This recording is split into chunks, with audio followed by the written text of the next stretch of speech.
Enjoy Ant and Dec's Saturday night takeaway online slot game. Exclusively at 32red.com. Welcome to Ant Dec's Saturday night takeaway. Featuring Ant vs Dec free spins and the amazing Win the Ads bonus feature. It's time to play Win the Ads. Play online, on mobile and on tablet. Get £10 free when you join 32red.com, where you're the big deal.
Numbrid on kõikjal, eriti spordis. Statistika, tabelid, protsendid, formatsioonid, juhused. Kuid numbritest võimsam on vaid üks vägi, kirg. Kirg jääb peale. Betsafe.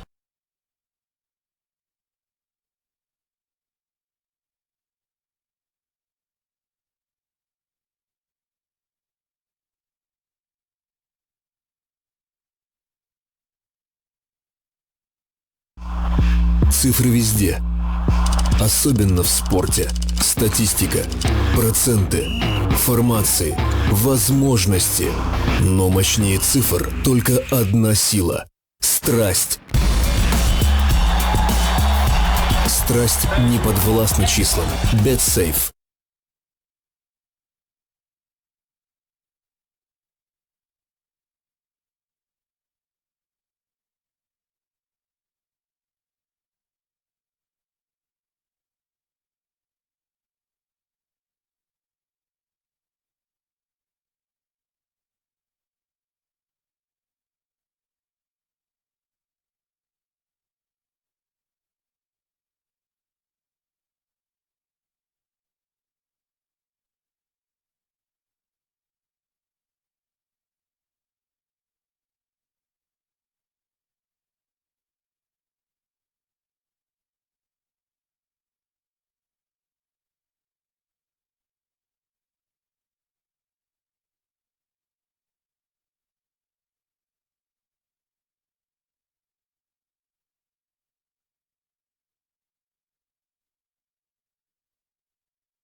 Enjoy Ant and Dec's Saturday night takeaway online slot game. Exclusively at 32red.com. Welcome to our next Saturday night takeaway. Featuring Ant versus Dec free spins and the amazing Win the Ads bonus feature. It's time to play Win the Ads. Play online, on mobile and on tablet. Get £10 free when you join 32red.com, where you're the big deal.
Welcome back to MPN Poker Tour Manchester. This is the live final table of the main event.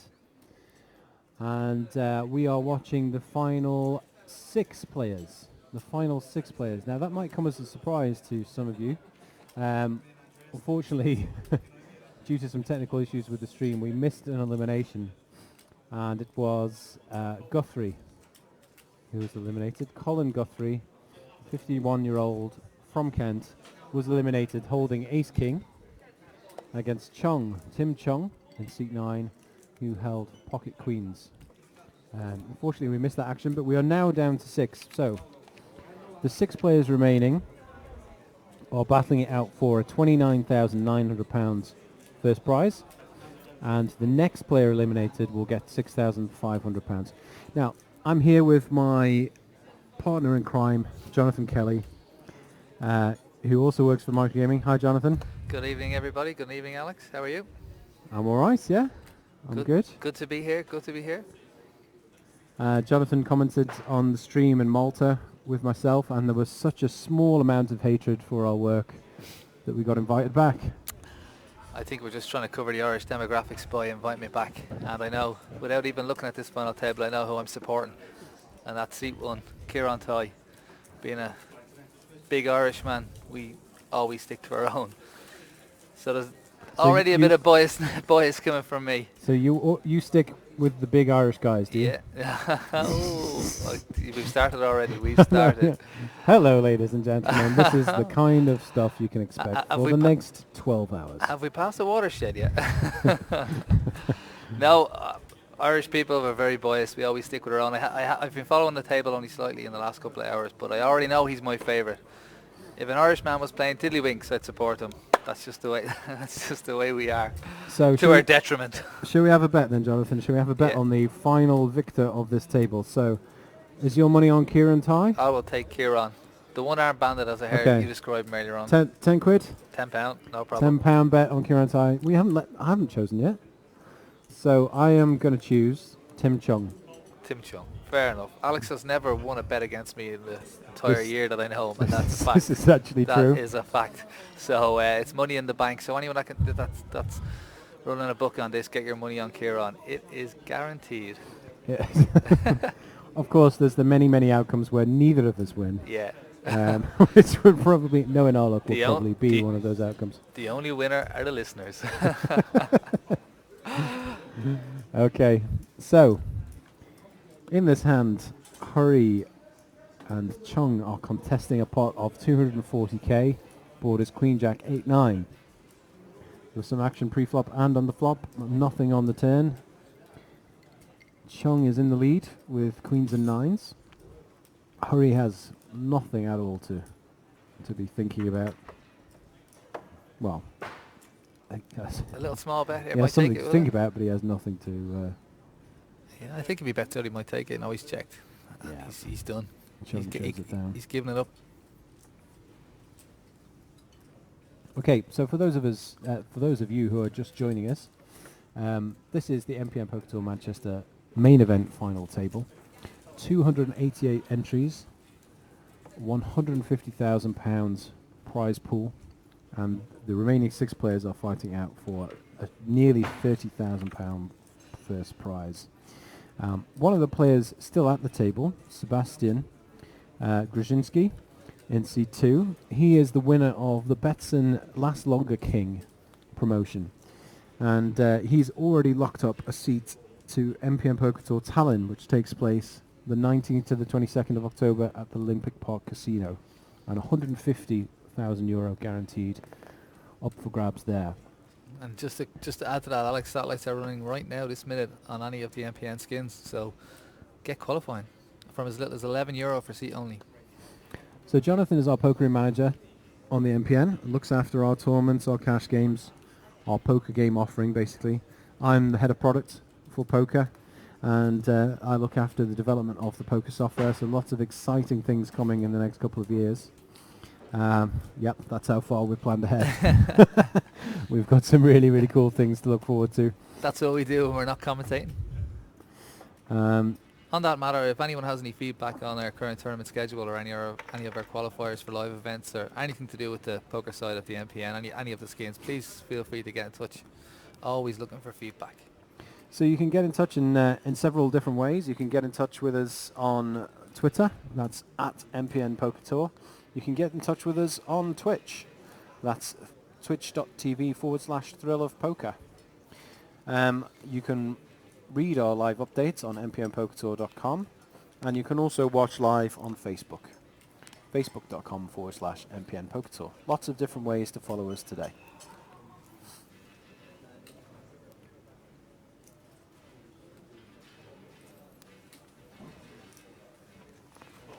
So Liperis has full house here, 7's full of 5. Tighe has nothing really. He's got his ace high and he's called a small bet. Nice little bet out at the end there, a value bet.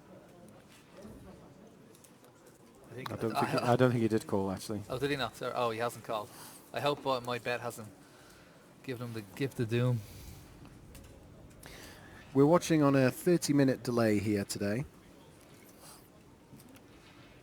So we are traveling back in time for our commentary. We're commenting on things that happened 30 minutes ago.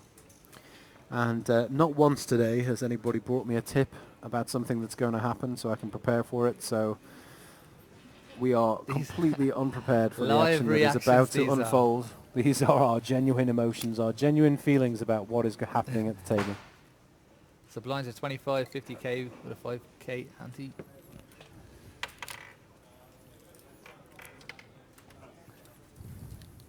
Fold it all the way around to Hurri. King 7 fold. Hurri lets it go from the cutoff there. I'm surprised not to see a little bit of a steal attempt. Just a little call from Cieran. So 4-3 against Jack 9.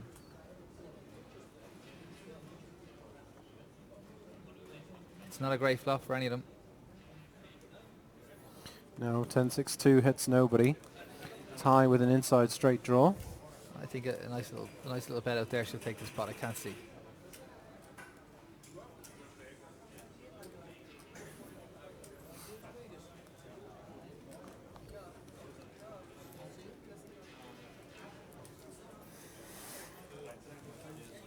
And Tighe takes this one down. So on C2, I'm just going to call him Sebastian Alex, because there's no way I can pronounce that correctly without offending someone. Yeah, Monica and I were teaming up on that name. I'm going to go with Gruszczynski because that's nearly right. It's not a bad shout, but I think people are going to understand me one way or another, so I'll stick with Sebastian. Go on. We really need nicknames for all of the players at the table, don't we? It's easy for Cieran, the one-arm bandit. Yep, Cieran is the one-arm bandit, that's right. We've got King Kong. Injured his arm in the end of the week. King Kong under the gun with ace-jack. Will this be good enough for him to shove? It should be. Come on. Come on, King Kong. Oh, it's not going to be a shove. It's a little raise, and I think, based on his previous action, he's probably... What, 13 big blinds here? I think he's going to scare a couple of people off with this. Well, he has played so solid all day. You've got to give him some credit for a hand here. And Sebastian, nothing to challenge him with. Liperis, nothing to challenge him with. So he's got to pick this pot up by the looks of it. And he does indeed. I think given the action of the last 2 hours, it's an easy fold here all the way around. There's nothing even close to playable. Oh, hold on. We've got a call here. Interesting stuff. Now, I wonder if he's calling because he thinks he can take this away from him after the flop. I'm assuming he's not calling based on the strength of the 9-7. Yeah, I'm not liking that call because he's in a position now where he's hit top pair and, you know. Well, he's hit top pair. He has the best hand. he has the best hand against Gong. But can he call an all in? This is what? From the tightest player at the table? Exactly, yeah. Yeah, it's a tough one. Check behind. I think he does call. I mean, come on, you're calling with this hand for a reason. Yeah. Now he has a gut shot to go with it. Kong, however, has a lot of outs here. Any ace, any jack, any diamond.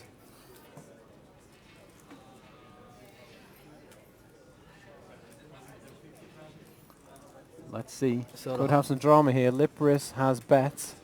Can Kong call? It's 150. Almost a quarter of his remaining stack. I don't know if he's probably not thinking his jack is good enough. His jack of diamonds. Getting 3 to 1. Yeah, he doesn't know how many outs he has here, does he? It looks like he's doing something though. Here we go. This is some action from Kong. Just based on how he's played today so far, from what I've seen, I just can't see. I can't see him calling here. I think he's going to give it up and go back to being ultra tight. Yeah, that's what I would expect as well. And it is exactly what happens. Well done. You predicted it. If anyone wants Must the have been lotto a tough one number, for you. if anyone wants the lotto numbers, just give me a shout.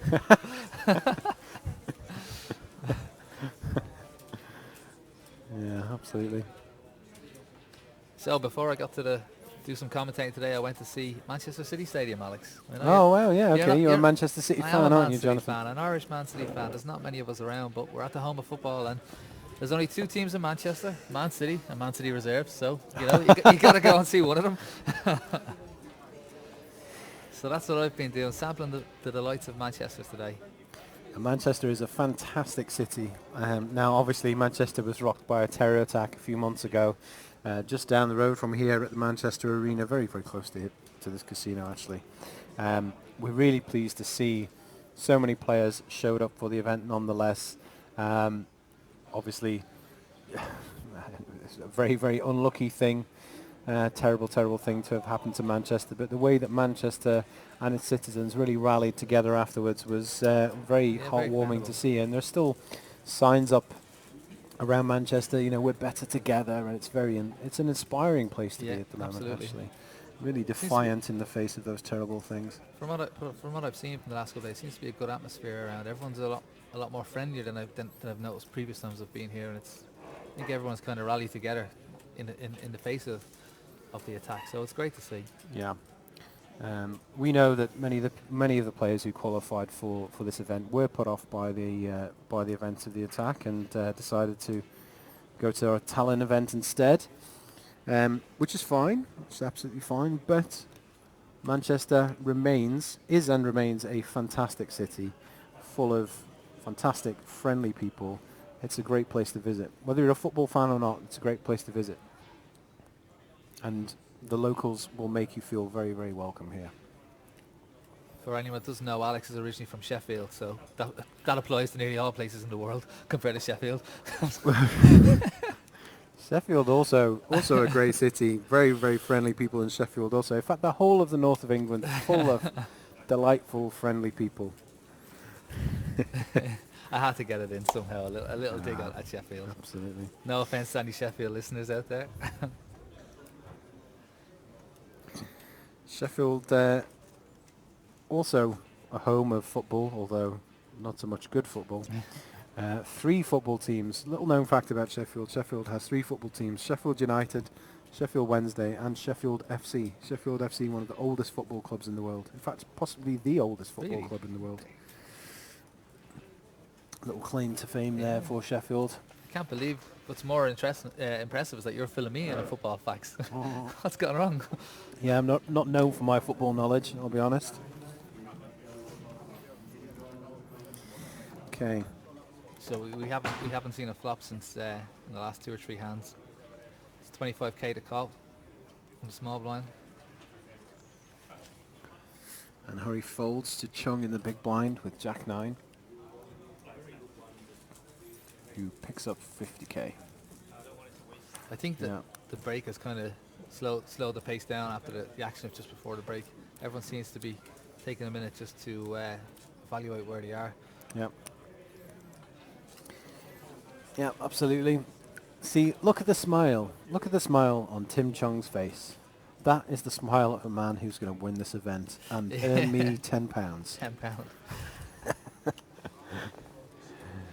Nah, I've been impressed with his play so far. He's been aggressive at the right times.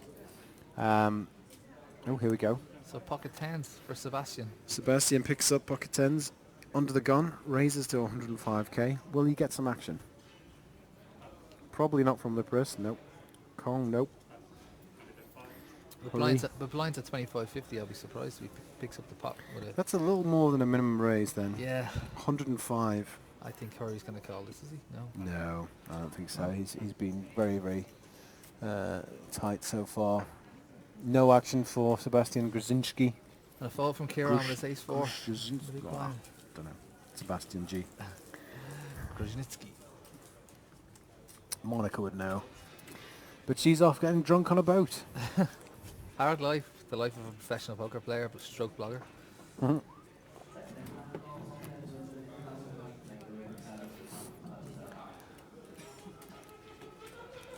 So on to the next hand. Yiannis Liperis receiving his cards there. Yiannis dominated day 1B, maintained a healthy chip lead on day 2, and is here at the final table with 6 players remaining, still in the chip lead.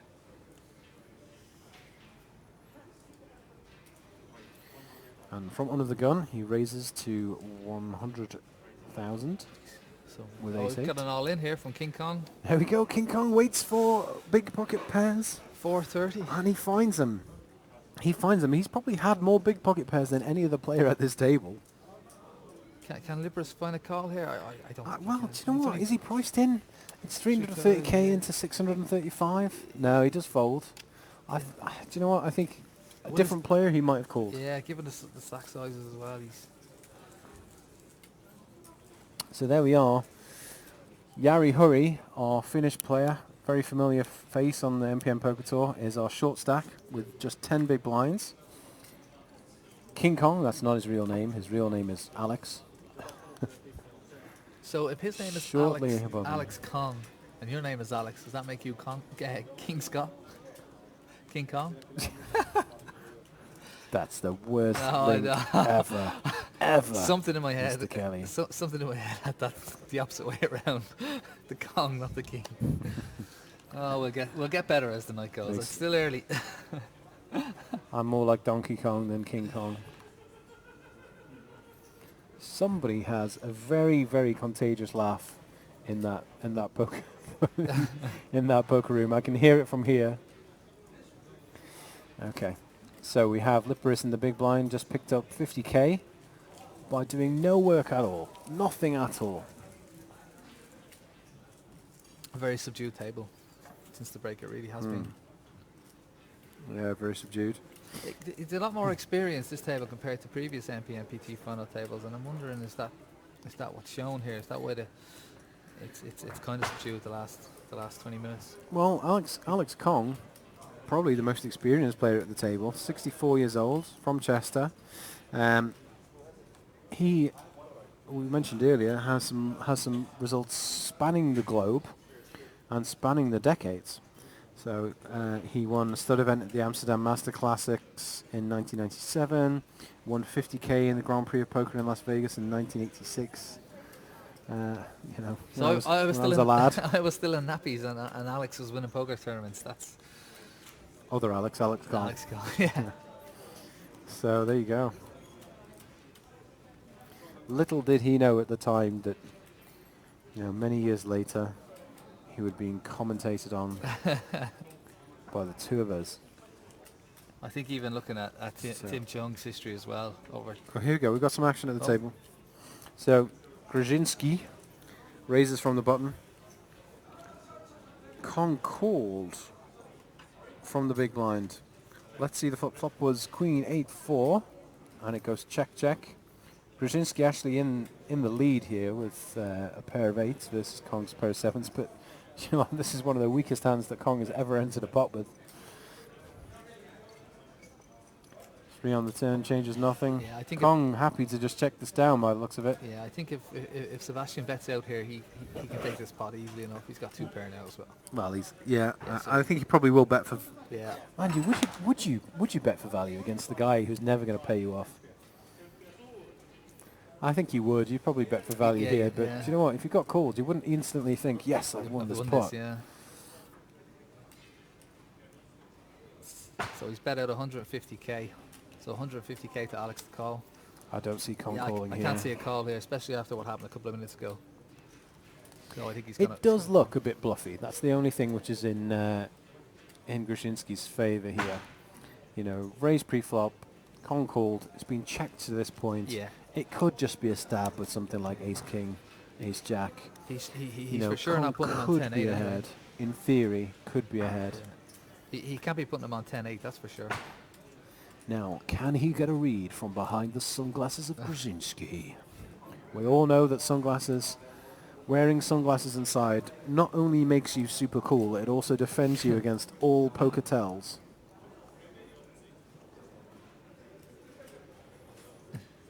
Not a single tell emanating from Sebastian Gruszczynski. I think he's got to lay this down, hasn't he?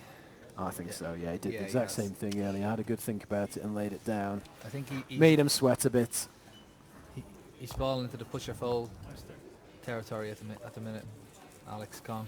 Oh, he's been in that territory for the All entire day, final yeah. table. It still hasn't It's probably done when it. he's at his best, though, you know. So Well, he's got 10 big blinds left. Yeah. And Both him and Hurri in push or fold territory, I think. the rest are quite comfortable. At least 20 big blinds each. Yep. Which is a bit of a departure from earlier. We had a lot of small to medium-ish stacks earlier.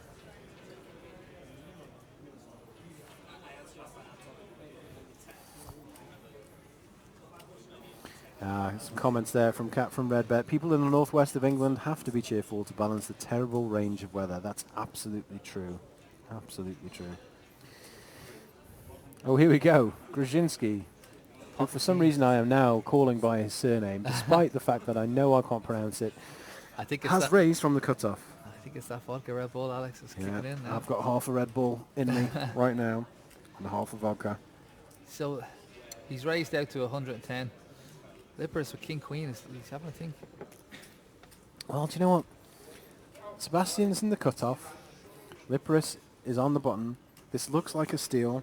We've got a tight player behind. Oh, he's gone all in, has he? That's it. And now Sebastian absolutely, you know, there's no way he's laying this down. Yeah, Just no way he's absolutely. laying this down. Ve- Hurri just has to have a little think about his six deuce. And so that's it. He's called. So Sebastian will be all in. And let's see if he can dodge the 8% shot that Liperis has here. So we're King King against King Queen here. All in for just over 2 million in the pot. This will be a really nice double up for Sebastian. He really needs it. He was second in chips at the start of the day. He's had a couple of unlucky pots so far. Will he remain unlucky here? Oh, bit of drama. Bit of drama. Jack 5-10 flop giving Liperis a straight draw. Oh, it's a queen. Even more outs Oh, now for God. Liperis. Any ace, He's any gone from queen, any 8% nine. chance to 32% chance. It's tournament line. There's a lot of cards here that give Liperis the win. Oh, we And see that's it. one. It's a split pot. Oh, it's a split It's a split pot. Oh. Just for a second. Just for a second. We thought Oh, we had trust a me terrible to pot get beat. prematurely excited. I think Sebastian's probably going to take that considering. Yeah, well, it could have been much worse. It could have been much worse. Yeah. Disappointing when you see the hands pre-flop to end up with a chop, but the way the flop came out. Yeah, that. I mean, you're always disappointed to see a turn and a river like that when you're sat there with such a dominating advantage pre-flop.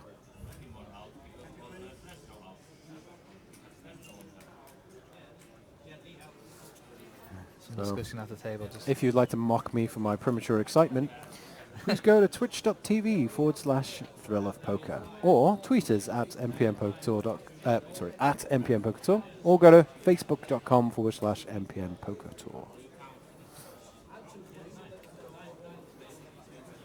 So our next stop again, as Alex mentioned, is in the beautiful city of Tallinn in October. Qualifiers have started on the MPN site since last Wednesday, and they're running most nights. Sunday, Monday, Tuesday and Thursday. With a Wednesday freeze out as well. Okay, that is in fact most nights. Well done. Except Friday and Saturday. But you can qualify for as little as €11 on our site for a seat only. Package qualifiers start at €135. Package also includes accommodation, spend the money, and side events. So decent package in a great city. Bit of action here. We've got Jari Hurri has gone all in from the small blind with ace-3, and unfortunately has walked into Chung with ace-king.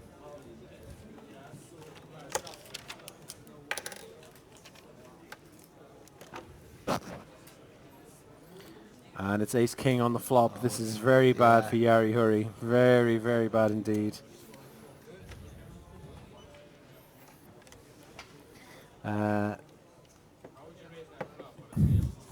Let's see if anything changes. No, it doesn't. We have another player gone. So Jari Hurri, our MPN Poker Tour regular, is eliminated in 6th place, winning £6,500. I think he was in a lot of trouble. This is Jari's best MPN Poker Tour finish yet. He did cash in Vienna, 47th place in Vienna this year, and 31st in Malta. Final table, a couple of side events, but this is his biggest win yet on the MPN PT. Well done, 6th place, a great position to finish in.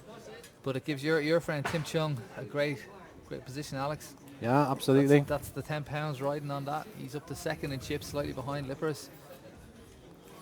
So, thanks for playing with us, Jari. We'll see you again in Tallinn, I hope.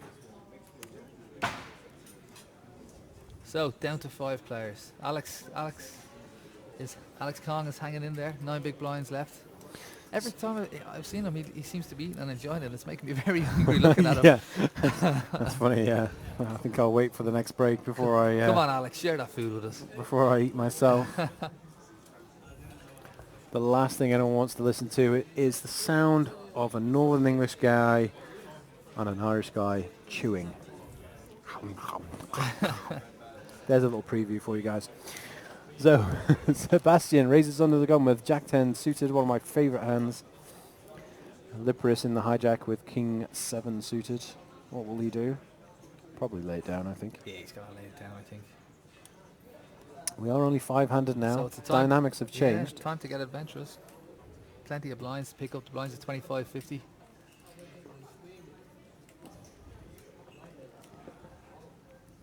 Oh, he's taking a pop anyway. Looks like a raise to me, Alex. He is going to raise. That's more than a call. Those red chips are worth 25,000 each. He's got the chips to do it anyway. That's about 300,000, I think. Nearly. It's a nice move. I think Sebastian's going to lay this down. Chung folds ace-8, the best hand. Yeah, nice little re-raise and takes the pot. And Sebastian folds.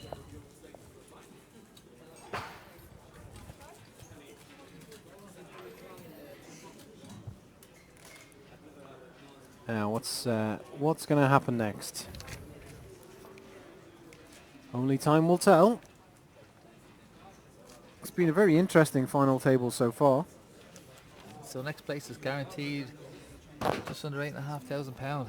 Go a long way, Manchester, £8,500. Yeah, absolutely. You buy a round of drinks here for a tenner. Yeah. One of the best things about the north of England. Especially on a Sunday It's when cheap. drinks are even cheaper.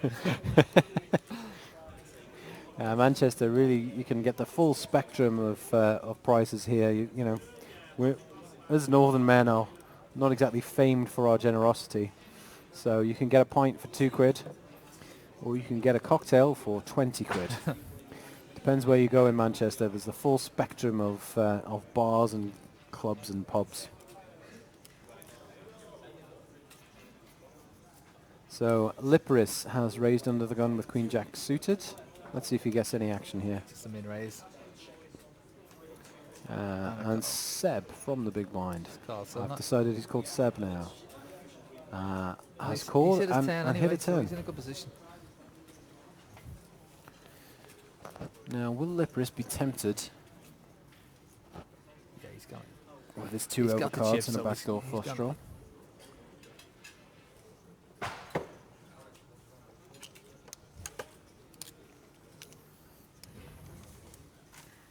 Will he be tempted? Sebastian checks. Liperis did bet. Check. Sebastian called. That just opens up even more opportunities for Liperis now. So he's got an open-ended straight draw. And the Queen Jack is still alive. I think if he puts a bet out, I think he could get Sebastian to fold here. No, he's checked. He's decided to take the free card. Misses it. Sebastian is still in the lead. Is this a check call? Is he checking to induce a bluff here? It's kind of tricky. I think he's definitely going to bet out here. It's his only chance of winning the pot. I think I would call him here, to be honest. I think I would. I actually like this play on the river. I think check call is the right play.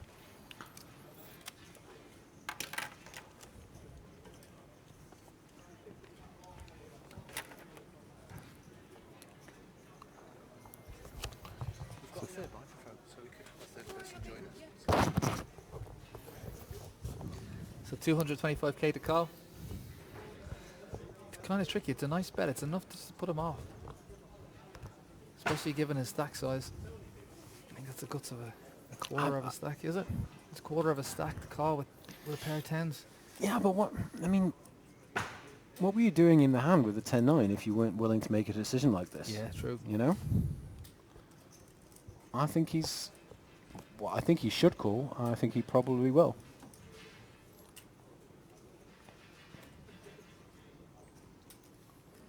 Liperis checked the turn when the king fell. It looks bluffy, doesn't it? Yeah, it does. It does look very It's not bluffy. consistent. This is not consistent play with somebody who's got a gargantuan hand. What's he putting them on?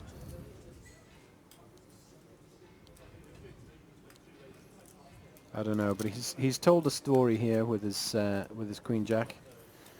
Has Yiannis Liperis, and it doesn't add up to me. Now, of course, I have the benefit of seeing it.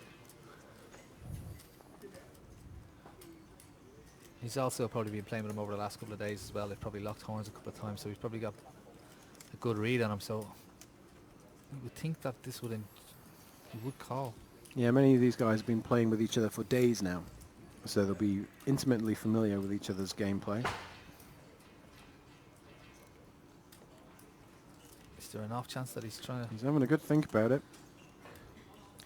Maybe thinking about where he will stand in relation to the short stack Alex Kong if he loses this. I mean, there are only two actions in his mind now, right? He's not thinking about re-raising away. Yeah, I don't think he's going to re-raise all in anyway. It's a call or it's a fold. I think he's trying to talk himself into a fold here.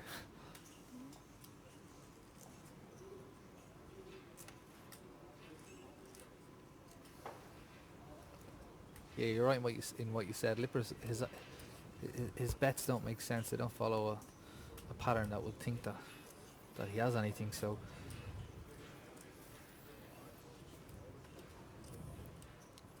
yeah, I mean, I'm struggling to think of a legitimate hand that plays it this way.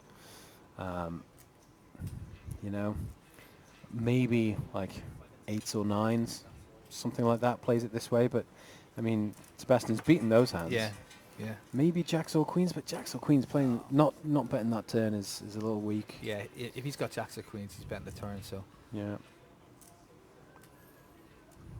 Yeah, I'd like to think that I could find a call here. I'd like to think that Seb will find the call here also. yeah, he's called, has he?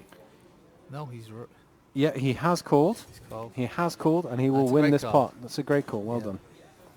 Very nice. That'll do him the world of good in terms of confidence. He's taken a couple of beats in the last half an hour, and you can see on his face there that he's He's genuinely, yeah, he's a little bit of relief there because he lost a couple of hands and he was getting chipped away at. So to pick up a fairly significant pot, you can see the relief. He's over the moon. Yeah, I can't blame him for feeling happy there. There's something really satisfying about making a good read like Yeah, that and following absolutely. through on it. Could be the turning point in the tournament for him.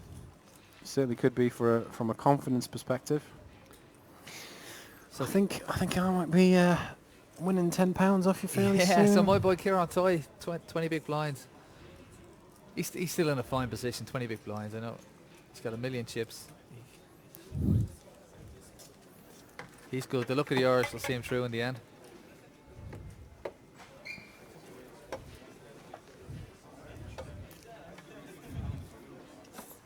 Lars for guts.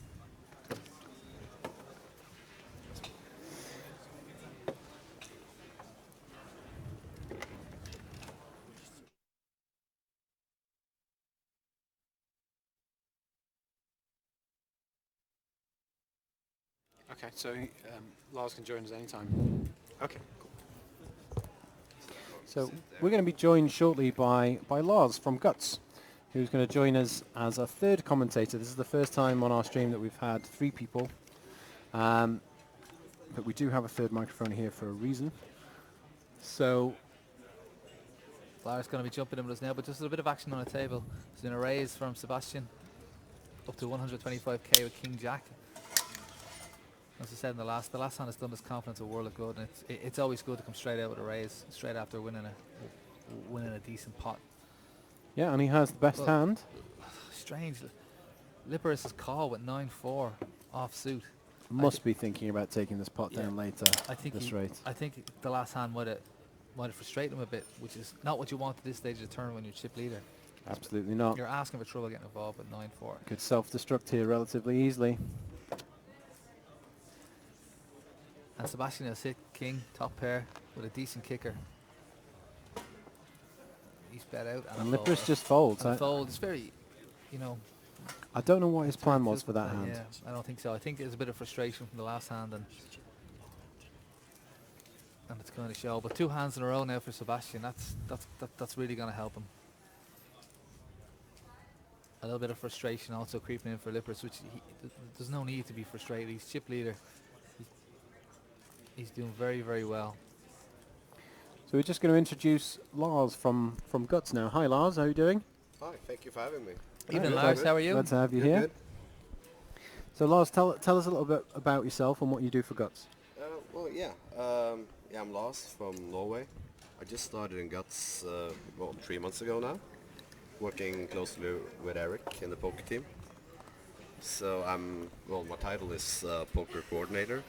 So this is my first MPN Poker Tour for Guts, but we had a lot of players and it seems like everybody's having a good time.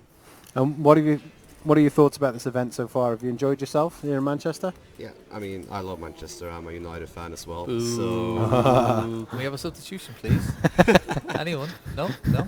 oh, so you need 20,001 empty seats. Oh. Ooh, let's not get technical. Manchester United, not even from Manchester, from Salford. Oh dear, right, okay, Don't so start enough me of off. the football talk. We'll get right back to the action. Welcome, Lars. Welcome, Lars, indeed. Lars being from Malta. Here we have Oh, we have a hand. King Kong. All in. Alex Kong has been waiting for this hand since the last time he had a big pocket pair. All in, 460k, Alex Kong. And he just picks it up pre-flop this time. I don't think with it being 5-handed, he's not going to get the chance to wait around for these big hands all the time. He seems to have been very fortunate so far. Do you know what? You say that, but they've just kept coming. Yeah. It's just kept on picking up these big hands so far. Still, 14 big blinds is not enough to be confident about. It's not, but that's, from what I've been watching, that's the best position he's been in all day probably. So Really? He's been short stacking it. he's been basically. short stacking it, yeah. He's maintaining it. Really effectively. So Lars, we have you watched any of the final table yet? Have you been watching our stream or railing the final table? No, I've been watching the final play of the Open and the Tour de France last stage. Oh dear. You missed out on some Honestly. quality television. You have absolutely missed out on some legendary commentary here on the MPN Poker Tour final table stream, and also some interesting poker gameplay. So Jonathon and I have chosen a horse in this race each. I've chosen Tim Chung in seat 9. He's my money is on him. And he's also the chip leader now, right? Yeah, he is. Yeah, He is, although yeah. he wasn't when I He made that wasn't, bet. Jonathon has chosen Cieran Tighe Come in on, seat Ireland. 1. Who's your money on? Of the remaining 3 players, who would your £10 be on right now? I would say the bet safe guy. That's Sebastian Gruszczynski from Poland. Okay. You've got to put your £10 into the pot here. Your £10 is on the table. Actually, We'll take an IOU. We'll take an IOU. out. Just for people at home, he's just put £50 down. That's the Scandinavian gambler in him. I defy all odds. I mean, my personal favorite from the final table I see is busted, but that was Andreas. Yes. From Manchester. Yeah. I had the pleasure of meeting him in Dublin this year during the Norwegian Championships. Yes, of course. He's a really, really good lad. Norwegian Championships are a fantastic poker event, which is not held in Norway due to the gambling legislation in Norway. Hasn't been held there for a long time. It was held in... no, we actually do now. We have a Norwegian... Oh, you do? You have one in Norway now? For 2 years running, and the third year coming now in Oh, November. wow. Okay, things have changed since I last... Yeah, I thought it was all outside. Taking over my home city every year. Yeah. Coming to Dublin with their crazy betting structures. Oh, yeah, I mean, I love Dublin. I love the Irish atmosphere, and it's a good place to have the event because well, basically no other place can hold such. Yeah. A little fact for you: I began my dealing career in the same venue, that hotel that holds really? that. Yeah, and I've been on television while dealing at that venue. Now, so there you go. just to clarify, Jonathon means dealing cards in a poker tournament, not the other kind of dealing. I'd just like to clarify that for our viewers who don't know Jonathon already. Yeah, there was people in my school that did that kind of dealing, but not me. So back to the action here. It's 50k to call. Liperis with ace-4 has put a raise in. Looks like 100k to me. King Kong and the button folds. Who knows what he had, but it wasn't a big pocket pair. Tim Chung 75k to call in the small blind. He hasn't played very often, but when he has, he's been very effective. He looks really, really comfortable as well. So, a call from Cieran Tighe with Queen 9. Standard big blind defense. Yep. And the flop is 6-3 deuce. Doesn't hit anybody. It's anybody's to take. I think checks. I think Kieran's going to fold this. Yeah. Yeah. Straightforward. Liperis follows up with a c-bet. Liperis needs that after the couple of hands that he's been through. He's knocked his confidence a bit, so just to pick up a nice little pot like that will be just what the doctor ordered. Absolutely. That's the trophy for the winner today. Look at that. That is a nice and extremely heavy trophy. Extremely heavy. Extremely. And quite tall. But don't think the camera does it much justice. So Monica and I were talking about this earlier. If you won that, would you check it into your luggage, or would you carry it victoriously onto the plane, held aloft? I just know it wouldn't fit in my luggage. So I had to carry it or FedEx it. Well, if you won this event today, you would have £29,900 in your pocket. So you could afford the hand luggage, I think. That is true. So Lars, if you were to win just shy of 30k sterling, what would you be the first thing you'd do with it? That's a tough question. I'll put some for savings. Oh God, that's so some boring. For savings, some for stocks, Come on. some for stocks. Party. I do that already. I don't have to put more money into it. If you're too sensible with it, you'll never win it. You have to say something crazy. Like go straight in and buy a car or buy a house or whatever. Have you driven in Malta? No, yeah. that well. I've been in cars in Malta, and that's enough to... If I lived in Malta, that car would be the last thing I would spend my money on. I haven't driven a meter there myself. So what would... Go ahead, Jonathon. What would you spend? £29,900. I would go on a long holiday, which would include definitely going to Las Vegas. So you'd return with nothing. Yeah, I'd invest that 29k into...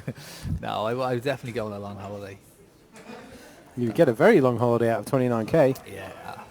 I wouldn't spend it all on a holiday, but definitely a long holiday. See, knowing you, I thought you might say, oh, I'll put it on a mortgage, buy a house. No. Settle on the Isle of Man. Oh, I might just do that anyway. I don't need to win that. One-way ticket. Yiannis swigging from a bottle of vodka there. Decided his gameplay isn't loose enough. I think this is what the table needs. Yeah, it needs a round of shots. That's for sure. This table needs a round of shots. Every table needs a round of shots. Every table needs a round of shots. So tell me, guys, who's been the active player? Who's been the tight ones? Anyone distinguished themselves? Well, Alex Kong has been the tight one for the entire final table. Sat there waiting for big hands. Has got them and has managed to stick around this long. Actually came into the final table with just a few big blinds, and since then, by waiting around, has earned the best part of £6,000 just by watching other people be eliminated. Yeah. So that'd be my strategy too, to be honest. He's the tight one. Here he is in the big blind, folding a7 to a standard raise when it's five-handed. So, I mean, that gives you an indication of the style of play of Alex Kong. Everybody else remaining at the table has played fairly aggressively and has mixed it up from time to time. I would say Tim Chung has been the most creative player so far. Calm and creative is how I would describe his style. Seb Gruszczynski got involved in a few big pots early on with legitimate holdings. Yeah, I saw those actually. It didn't quite work out for him, but he seems like a strong player also. Cieran Tighe also really hasn't put a foot wrong. He's got a solid hand here, pocket nines. Yeah. The gun. I think we'll see a raise. We'll see a little raise up to 100k. Oh, a he's raise gone all in. Sorry, apologies, all in. Oh, he's walked into aces, so he by £10 is on the line. I'm surprised. I'm actually surprised to see him just shove all in for a start, but then to run into Sebastian Gruszczynski's pocket aces, that's just unlucky. Well, Now, that's my man now. Yeah, that's your guy. Tender is live. That's your guy. So to see Gruszczynski, he's dwelling on this for a reason. This isn't slow play. This is he is all in. He has pushed his chips in. I thought he was dwelling on it to disguise his hand from the player still to act, which is legitimate. It's not slow rolling. It's still on Gruszczynski. Oh, he is okay. He was doing what I thought he was doing. I think Alex Kong is going to fold those guys pretty quick. Yeah. So my £10 is the kings, to be honest, in that situation. Yeah, probably. And he blocks both suits as well. Come on, give me a 9. Blockers. You're talking about blockers. There must be an Omaha player here. Come on, a 9 for Ireland. Oh, there we go. 9. Get in there, lovely. It is a 9. Oh, another 9. The quads. second time we've seen quad 9s at this final table. Well Wow. done, Cieran. Wow. What? Sebastian must be Sebastian, gutted now. yeah, he's taking a lot of coolers he this way. he is going to leave this final table feeling like the unluckiest guy ever. He's going to walk away with over £8,000 and still feel incredibly unlucky just because I think he of still the has hands chips that though, he's doesn't he? played. So Oh yeah, he's still in. Has chips. He's still he's in. got He half still a has a million. chance, and if he can recover from this, if he can keep his cool and recover, then he's still in with a good chance. But wow, that's a tough beat. I do feel sorry for him. I know I did cheer the 9 on the flop, but I do genuinely feel sorry for him as well. There's nothing worse than such an important final table Yeah, and to unfortunate as take well. such a beat. Like. Yeah, the cards play themselves there. So Yeah. Oh, given the stacks. absolutely. I No think matter they would what have way ended that up all play- in they're going all anyway, in one to way be or honest. another. I think Yeah. I think he's fortunate enough that the one player at the table one of the two players at the table that couldn't knock him out was the other guy on the other end of it. So it's not the end of the world. He's still not the short stack either. He's got slightly more than Alex Kong. So 600k here behind. It's going to take a big hit to his confidence though. Sebastian did say before this final table that he's never played on a live stream before, and he thought it might affect the way that he plays his hands. He was nervous today, nervous and excited. Let's see how he recovers from that beat. No doubt when he watches this back, he's going to be cursing me for celebrating that 9. So I do apologise, and I know you've already secured your seat in MPN PT Talon in October, and I will see you there. And I'll apologise by buying you a drink at the bar. Assume you don't go on to win this tournament, then you can buy me a drink.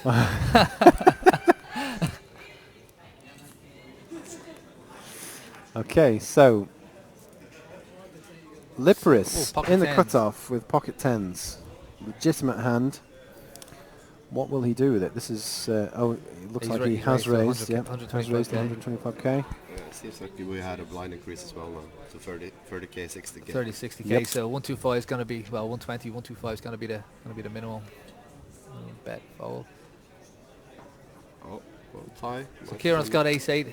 Tighe does calls the remaining 65k with ace-8. Little does he know he's far behind here. Oh, and this is bad flop for this is Kieran. bad for your horse here. Very, very bad. Top pair, top kicker for Cieran Tighe.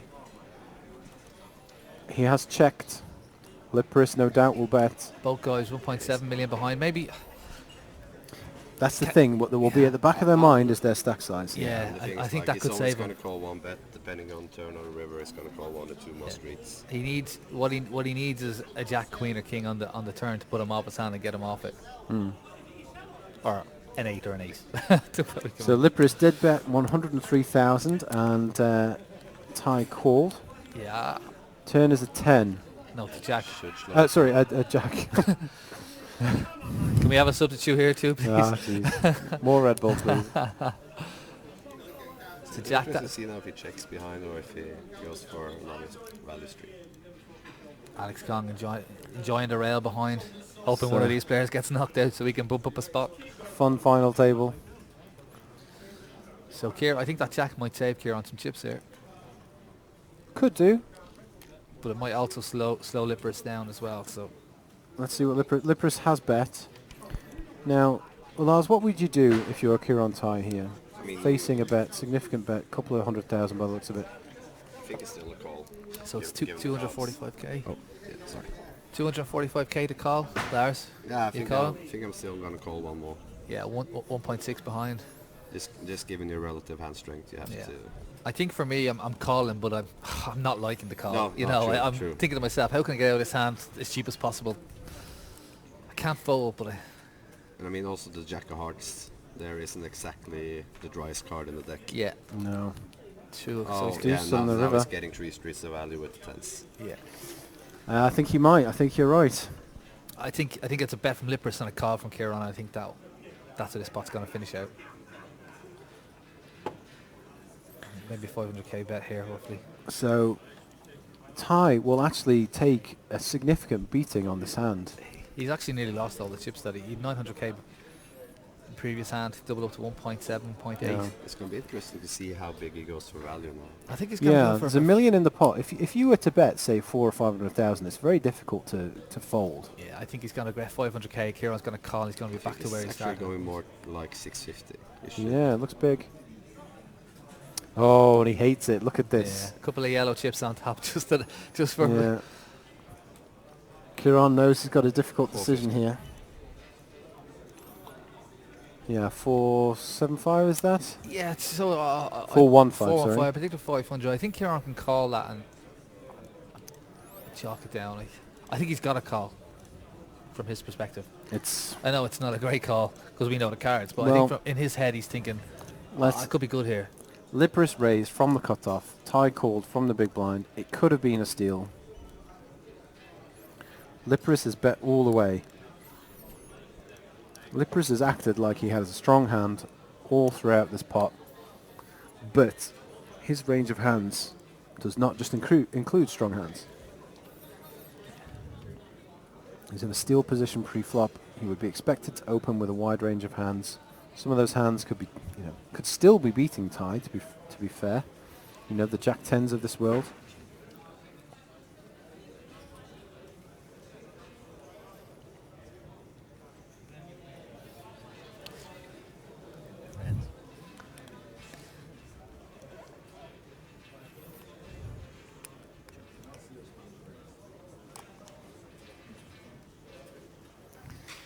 So let's see, will Tighe call here or not? So what's going through his mind? Is he thinking of a possible re-raise?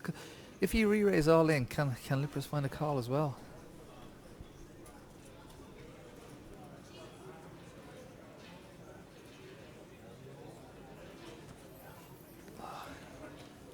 Let's go back for the cards. That's not a good sign. I think he's going to lay this down. Do you think so? I think he might do. I think the way he's left his chips and the way he touched the cards there, I think he could let it down. Let it go. Actually, it looks like he leads to Yeah. fold. Yeah, it does, doesn't it? It looks like he's about to fold. It's an excellent fold if he can manage to find it. It is, yeah. It's an excellent fold. Yeah, I'm impressed if he does. Yeah.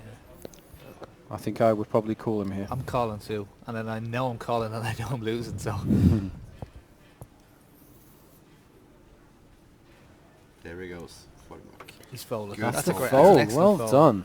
Excellent fold. Well done, Cieran Tighe. I think when he looks back at this, He'll be happy with that. Yeah, he'll be that happy might with make that. or break his tournament for him right there. yeah. Absolutely. So that was a difficult fold. He's still lost a significant number of chips on this hand, but it was the right decision. And you've got to make a few folds like this if you're going to win a tournament like the MPN Manchester. I suppose it begs the question: why did he call the turn? Because the river didn't really affect the final hand. Why not lay it down there when the jack came? I know it's easy saying that from this position, but I suppose he's probably asked himself the same question now. Yeah, and he might as well gotten the vibe off of Liperis as well. Yeah. The way he acted. Yeah, well, either way, excellent fold. He's still in a really healthy position.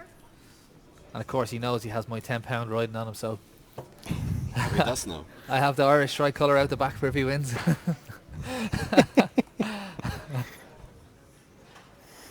So our side events have started.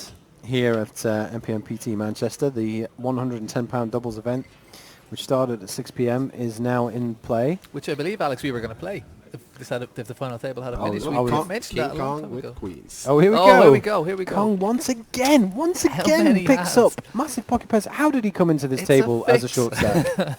It's how? It's a fall For once, he doesn't double up with his massive pocket pair. Just for once, but he consolidates his place. He's no longer the short stack. Wouldn't it be amazing if he won the tournament? It'd be the feel-good It story would of the be- day.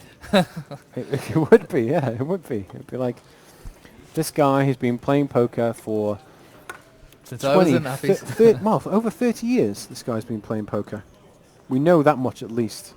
Over 30 years he's been playing poker. But it would be fun to see him with a big stack, how he plays that. Yeah, would. I would be very interested to see, because he could change gears automatically. The thing is, the way he's playing, I don't know that he's ever going to build up one.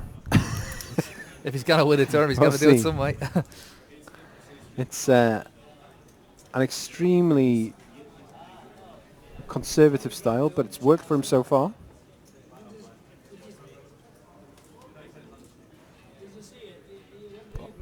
Oh, wow. Kong under the gun, pocket threes, five-handed, lays it down.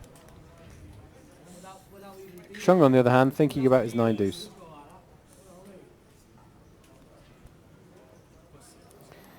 Folds it. Tie. King, queen on the button. This has got to be a raise.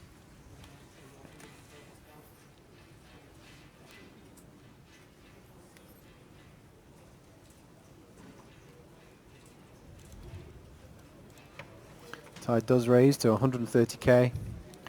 Now Gruszczynski from the small blind with Queen Jack suited. This is one of those hands that can just get you in a lot of trouble, and he would be in a lot of trouble if he called here. Is he? He's not going to call. He's going to go all in. Is he giving his? I think he's contemplating that. I think it's all in or nothing. It's with his 9 big blinds at this stage. The thing is, you'd rather. I mean, obviously, you'd rather have a stronger hand than this to move all in with. But if he moves all in and gets called, he's probably badly beaten. Yeah. Not just beaten, but badly beaten here, and I that's think exactly the situation that he is in. I think he can afford to wait for a better time. I know Yeah, he's he doesn't have much fold equity either against Tighe. I don't think he has any, frankly. I think if he does shove all in, Tighe will call pretty much instantly. The odds will just be too great. Oh, he's flat call, isn't he? Now, this is interesting. I wonder if he's planning the old stop and go. We've not... remember the old stop and go? You don't hear much about it anymore, but Just it used gotta to be raise all in. a big strategic thing. People would stop and go all the time.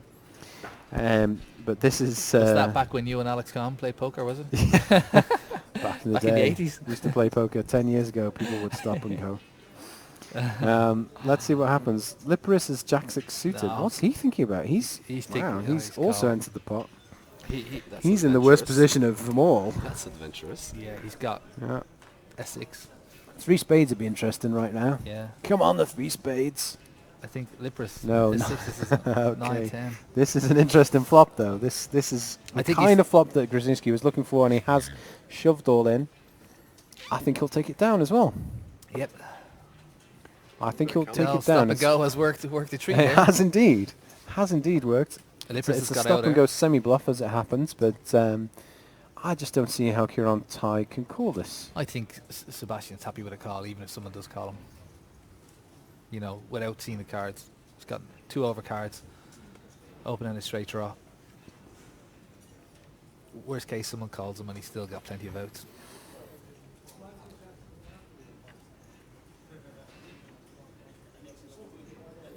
Let's see what happens. Tighe is thinking about it. Liperis has already folded, which is not reflected in the graphic at the moment, but he Yeah, has he's already folded. He got out of there as soon as he seen that all-in button going in.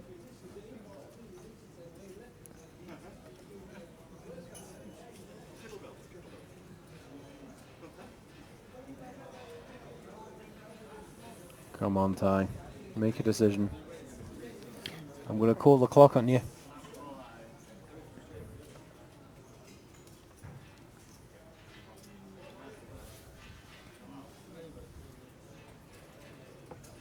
You can't call the clock on my player. You let him take his time. Well, I can't call the clock on you because this hand happened 30 minutes ago. No, he's still. I just looked outside. He's still outside debating it. And it looks like he did fold. He did fold. He showed him his cards as well, the Queen Jack. Oh, well, now, that's interesting. You might wonder if he's thinking about if he made a mistake. Oh, there we go. We're just replaying this action again for some fun. Liperis rejoins the table, having chatted to a few friends on the rail for that decision. Yeah, I think even though he sees Queen Jack, I think he's happy with the fold.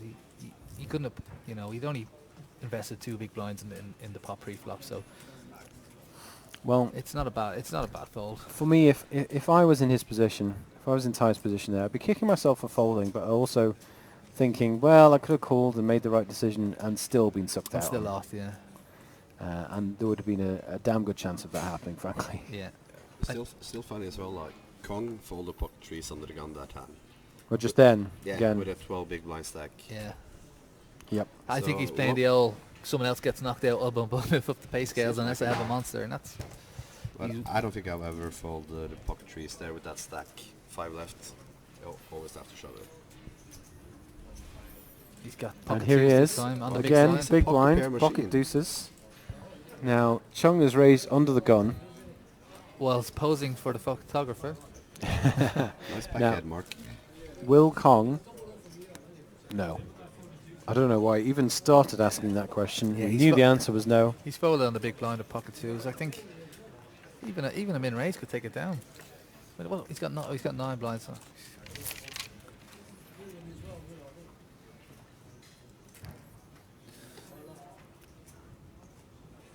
Tim Chung has been very quiet the last 20 minutes. Really, really efficient when he plays. He has indeed. He's been very quiet. He is a professional poker player from Birmingham, for anyone that's just joined us. He's playing since he was 16. He's 27 years old. With over 300,000 K in tournament winnings so far in his career. 300,000 K? Yes. Oh, sorry, 300K. Sorry. That's a lot of money. That guy is just bigging a up serious player. up your player, Alex. This is the thanks I get. 3 million K. And here we are. Gruszczynski has raised to 120K from the cutoff. Chung dominated in the big blind calls with Jack 10. I do love Jack 10 though. So many possibilities with a Jack 10. So many good flops. So here's the flop. Is this one of them? No, they've checked all around anyway. They checked the flop. Oh, we can't see the flop. Come on, Where's guys. the flop? Show us the flop. 663 doesn't help either player. Show us the turn.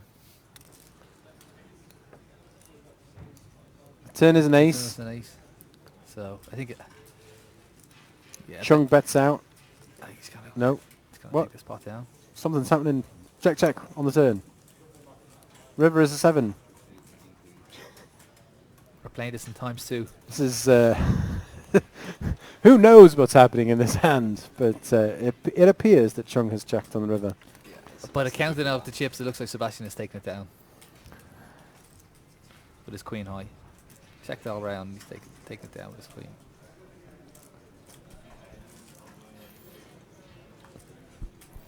The tie. Sebastian got some momentum back going now. Yeah, your horse Sebastian. Yeah, my horse. Yeah, Sebastian's back in it. Very unlucky with his aces against nines. Blinds 30k, 60k with a 6k ante. Gruszczynski under the gun with 8-3. He's going to fold. Do they actually have the 1k chips in play, or should it be a 5k ante at this point? I think. Yeah, they are still in play. That's Yeah, the that's yellow. the yellow Sorry, the line. white chips there. Oh, all right. The white Seems chips are kinda 1k chips. Kong with ace king wins this pot. Another monster hand for King Kong. Every orbit he's waking up to a monster, just enough to keep him time over. He's not phased either way. No, and he is back in the short stack position with just 11 big blinds. But you know what? He could easily, as Monica earlier predicted, he could easily finish third by just continuing to play exactly the way he is playing. Yeah, but I mean, this is still anybody's game. Like, absolutely, there's no runaway chip leader. Both Chung and Liperis has 2.2 million. That's 35 bigs. Yeah, so his 11 has been the higher than most of his average all day. So he's probably feeling quite comfortable relative to the last 3 hours. So Absolutely. Liperis with Queen 5 under the gun.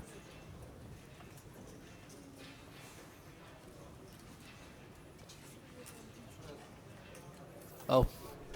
And Chung on the button with Ace-King suited. Nice hand. And we'll have a shove from Gruszczynski. Oh, Gruszczynski shoves with pocket threes. We have a race. And Chung obviously calls. We've got, yeah, absolutely, the very definition of a race here. As close as it gets, 53%, 47%. Can Gruszczynski's threes hold up? No. No, there's a king on the flop. There's a king on the flop. And it's now going to be very, very hard indeed. It's a 3 or nothing here for Gruszczynski. For Sebastian. And it's a 2 on the And on the that's river. it. He is out in 5th place. Congratulations, Sebastian. Sebastian Gruszczynski, jinxed by Lars from Guts. Very, yeah. Finishes in 5th place for £8,350. Very, very unlucky with the aces versus 9s, and I just think he never recovered after that hand, but very, very unfortunate.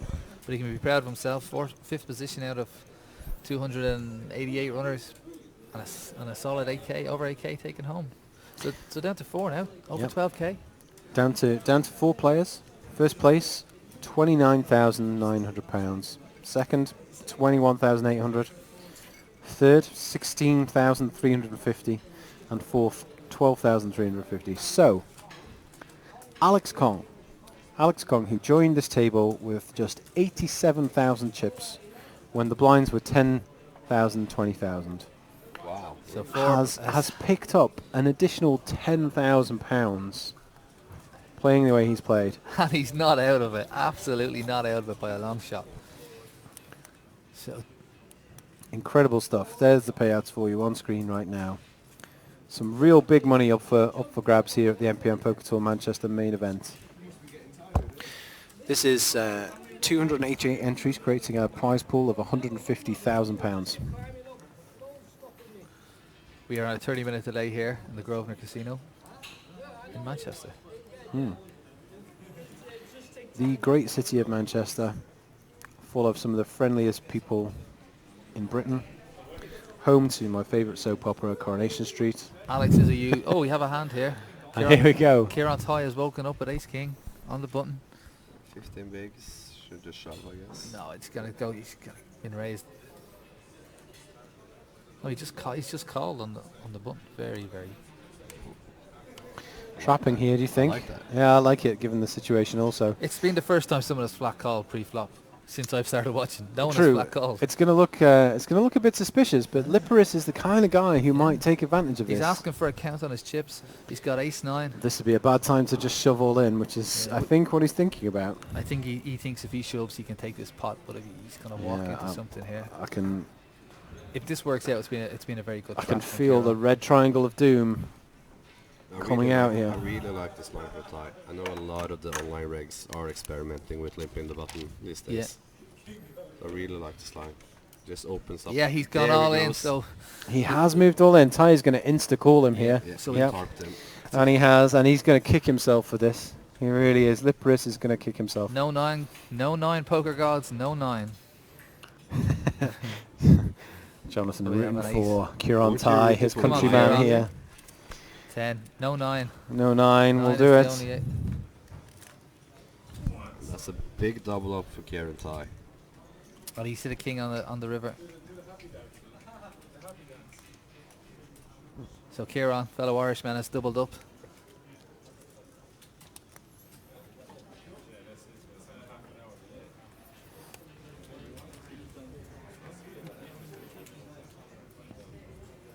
Excellent double up there for Cieran Tighe. He actually played that perfect. Like, I'm surprised Liperis walked into it. It's the first time someone's flat called since I've been watching, and he couldn't have done it any better. No, but still, I see where Liperis is coming from. He knows calling in the big blind is the money anyway. Yeah. So if limped to me with ace-9 off in the small blind there, I would probably shove if I were a CC as well. So you can't really. Yeah, I think in a normal, sit and go normal tournament. But I just think, given the action that's gone on all day and what's gone before him, there hasn't been a limp on the button.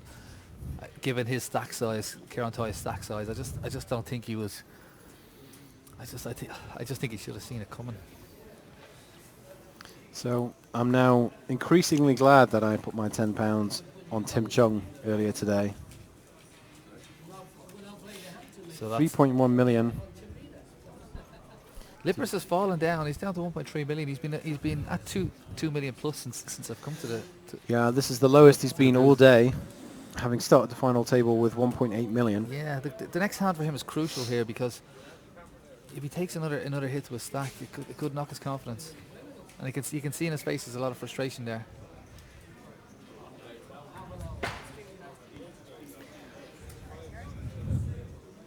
So we're going to be joined shortly by Dara O'Kearney, guest commentator, who also joined us in Malta. Always great to listen to. You get proper poker knowledge from Dara when he sits down, unlike what we're delivering. If you want poker strategy, Dara is the guy to ask. Yeah, his podcast and his podcast with Lappen, the chip race, always good crack. You'll get jokes out of me and Alex and Lars, but you'll get the strategy out of Dara. Yeah, you'll get some real stuff. You might actually keep listening, you might learn something. I might learn something as well. All I know is another Irishman, he's got to be rooting for the fellow Irishman at the table as well. We're taking over slowly but surely.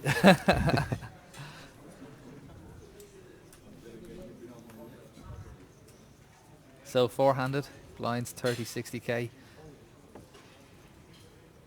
Alex Kong hanging on in there, in the small blind. Liperis on the button.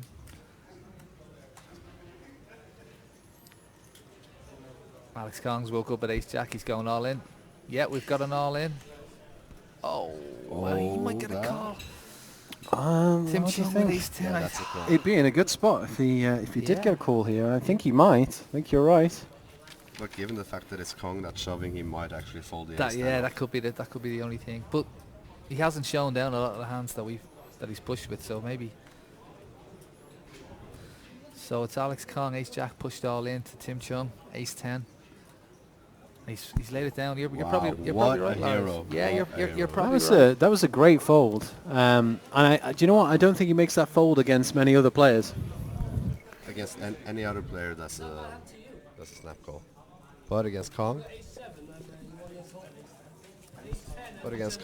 the way he's been playing, that's actually a really good fold. Yeah.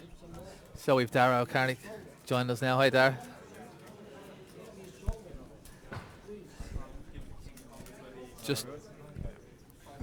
Just to point out, Dara, that for the last 2 hours, me and Alex and Lars have been joking. We want some real poker strategy from you. Really? No. We're the novices, we are. So we're looking for some proper strategy. Lars is the Irish poker online champion somehow. I actually am. How is that possible? Before I started working for Guts and JP, they arranged the first ever Irish Open online championship on Guts. Oh, really? And we weren't that many players, but somehow I entered it and I won it. You got to win something. Yeah, I got about 50 runners from what I remember. Myself and David Lappin did commentary on it, which was quite funny. Did you not play it, Dara? No. Believe it or not, we actually couldn't get onto. You were stuck in Brighton at the moment. We were stuck in Brighton, yeah, and we couldn't get we couldn't get Guts, yeah. Oh, right. That's what it was, yeah. So we did the commentary instead. So, Dara, have you been watching the action outside or on the stream? I have been watching it a bit, yeah, and I played with I played with 3 of these players in the tournament. I played with Tim Chung, and I played with him before. I played with Cieran as well, and I know his brother Dan very well. Do you know Cieran from back home, do you? Yeah, and I know Yiannis as well. In the last ever UK IPT last year in Birmingham, I got heads up in a side event against Yiannis. How did that end? It ended with his victory. Like most of my heads up. Well, he's been eliminated since today, so. Okay. He came in as chip leader, I think. No, sorry. Yiannis is still there. Yiannis is still there. I'm going off my surnames, that's why I apologise. You were thinking about Andreas, I think. Oh, yeah, sorry, I apologise, yeah. So you have a little bit of history with him? Yeah, quite a bit. I also played with him, I think, in maybe one of the high rollers at the Irish Open a couple of years ago, fairly deep as well. He's taken a couple of hits in the last 10 minutes, so his confidence has kind of been knocked. He's been 2 million plus since I started watching the stream, which was maybe about an hour and a half ago, but he slipped down to 1.1 million at the moment. So he took a big loss in the we had a very interesting hand just before he came in, Dara. Yeah. Cieran had 15 bigs on the button, ace king suited. He opted to limp in. Yiannis in the small blind looked down at ace 9 off, decided to jam due to Kong being really tight and their money in the big blind. And ace 9 is pretty good against a 15 big blind limping range. How do you feel about limping the button these days? I know a lot of reds are experimenting with doing it again. Yeah, I think it's actually a good strategy when the stacks are relatively shallow, like 20-25 big blinds or less. You can play more hands. You're less exploitable to the reshove. So yeah, I think it's a pretty good strategy. But you obviously have to do it right. You can't just limp hands that you don't want to raise. True. Yeah, you have to balance your. You have to balance it, or you can't just limp. You can't just trap all your limps as well. It can't just be really strong hands. You do have to balance your range. Yeah, it has to be some. I think Cieran played it perfectly by inducing the all in from Yiannis. Yeah, but you can't fold Yiannis there either. Like I said earlier, I would have done. You would have done the same. Yeah, and probably even if Cieran raises, he rejams ace 9 and it's the same result. Most likely. Yeah. So that's the chip counts up on the screen there. Tim Chung in first place, 3.3 million. Wow, that's it's pretty dominant. He hasn't played many hands, but when he has, he's been really efficient. Cieran Tighe in second place, 1.9 million. Yiannis Liperis, 1.1 million. And the short stack, Alex Kong, who came into the final table 4 big blinds and has managed to get down to the last 4. So he's got 11 big blinds at the moment, which is well above his average. He's already earned 10k by laddering up. In fairness to him, he's ran into a lot of big hands and push. That's the strategy. Push or fold, unless they're monsters, and he's got a lot of monsters to just keep him over the edge. So let's see what he does now on this button. Is he going to raise it? Most likely. Instead of limping. So he's raised to. What's the big blind now? It's 60k big 60K. Blind. Okay, so he's got over 30 bigs. Yeah, he's probably going to go back to raising. And those orange chips on screen are 25k each. So the last hour has been really conservative since they came back from the lunch break. And with the exception of that one hand that we just discussed. And also, Cieran must love his position at the table now with Sebastian Gruszczynski gone, and he can always have the button on Alex Kong's big blind. Oh, that's and he's got immediate position on the chip leader. Yeah. So yeah, he's got the best seat on the table. So you know Cieran from back home. Yeah, I haven't played a ton with him, but I know his brother Dan very well. Dan actually won the MPN Poker Tour stop in Dublin. Oh, did he? Yeah, like maybe just over 2 years ago. The first ever tour, yeah. The first. So yeah, Dan's played quite a bit. I haven't played as much with Cieran, but he plays a very similar style to Dan. And Dan came 10th, I believe, today as well. That's right. He actually, as I was walking in, he was telling me his exit. His bad beat story. I don't think he quite gotten over it yet. Nothing worse than the bad beat story out the side. So Dara, I don't think we've actually we've met. I'm Jonathon, the poker room manager on the MPN. I've heard about you through Clodagh and through all the other people over the years, but I actually know of you from when I ran the online qualifiers for Full Tilt for the Galway Festival a couple of years ago. Right. And nearly every satellite that I ran, you won, and I was sick. I had a set number of people to qualify, but I couldn't reach that target because you kept winning all my qualifiers. I remember getting some abuse from Kirsty Thompson over the number of satellites I won. Yeah. And you got an iPad and stuff. I got an iPad, and I still have that iPad. Oh, did you? Amazingly, it's still working. Oh, that's good. It's engraved in the back with Full Tilt. Yeah, it is actually. Yeah, it's really funny when you turn it over and people go like Full Tilt 2013. That's it was 13. We had the full. Yeah. I was single way in 2012. Oh, really? Yeah. Because I targets the hit, and every week my satellite ran. Oh no, Dara's won it again, and a couple of people in work that mutual friends, and they're like, "Oh, Dara's he's a satellite grinder. He's gonna clean up here." Yeah, satellites were my online speciality for a long time. It's still something that you do a lot, because I know. Yeah, I don't do as much as I used to because I don't travel to the Stars events anymore. But yeah, I still try and play as many satellites as I can. So I think you clean up on it. Are you qualified for Talon already? Yeah. And probably for the next 5 stops after that. Yeah, I think I'll be playing this tour for a long time, which is a good thing because I really enjoyed this tour. How does Manchester compare to, for example, Malta, the last one, or even to? I know you go. Yeah, well, I'll be honest. I prefer to be in Malta, but so would we. but the locals are very, very friendly here. So it has attractions. I played Manchester down the years. I played GUKPT here 8 or 9 years ago when I started playing, and I played a UK IPT, and I played a Paddy Power event a couple of years ago that Clodagh was involved in. So I hadn't been here in a few years, but. So it's good to be back, but it's good to be back. but Yeah, you prefer a bit of sun. yeah, I prefer a little bit of sun. Funnily enough, like I'm going to Malta next week to play a Unibet event, and I gave my wife the choice of either coming to Manchester or Malta, and she immediately said Malta. Yeah, so. Yeah, that's a no-brainer. As soon as you said A Manchester, before you even said B anything, she just B. What's B? Doesn't matter what B is. That's where I'll go. Yeah. Just getting back to the table here, we've got some action. Tim Chung has raised as 3-bet with ace-8, and it's on Yiannis Liperis to call. 175k with 909 behind. What's your move here, Dara? Doesn't seem a good spot to call here. It's too much of your stack. Yeah, I mean, shoving isn't terrible here if you think you can get Chung to fold sometimes. You'll pick up so much, and Jack 10 plays reasonably well when you get called. So yeah, it's either shove or fold, I think. Yeah, I actually think he's gonna get it through if he shoves, not shove. Yeah, I think with this because he wants to conserve his stack. Yeah. Yeah, I don't think you're inducing with ace 8. If you want to get it in, you'll just probably stick it in yourself first. But yeah, he does fold. I guess with the other short stack there, he basically wants. But then if the short stack's playing really conservatively, it could be a long wait. Yeah, there's 4k in the difference between fourth and third place, so it's a significant amount of money. Yeah, but the pay terms aren't that steep as I expected them to be now in the final four. That's interesting. Yeah, they are quite. You're right. They are quite flat, much flatter than we often see. Like I was watching the World Series main event final table, and that was a really steep pay jump from first to second. Yeah, it's crazy, isn't it? Yeah. I even saw the payouts on the little one because we had a Norwegian got heads up in that one. It was like 240k for second and 560 for first. Yeah, that's pretty sick. Oh, we have an all in here. Oh yeah.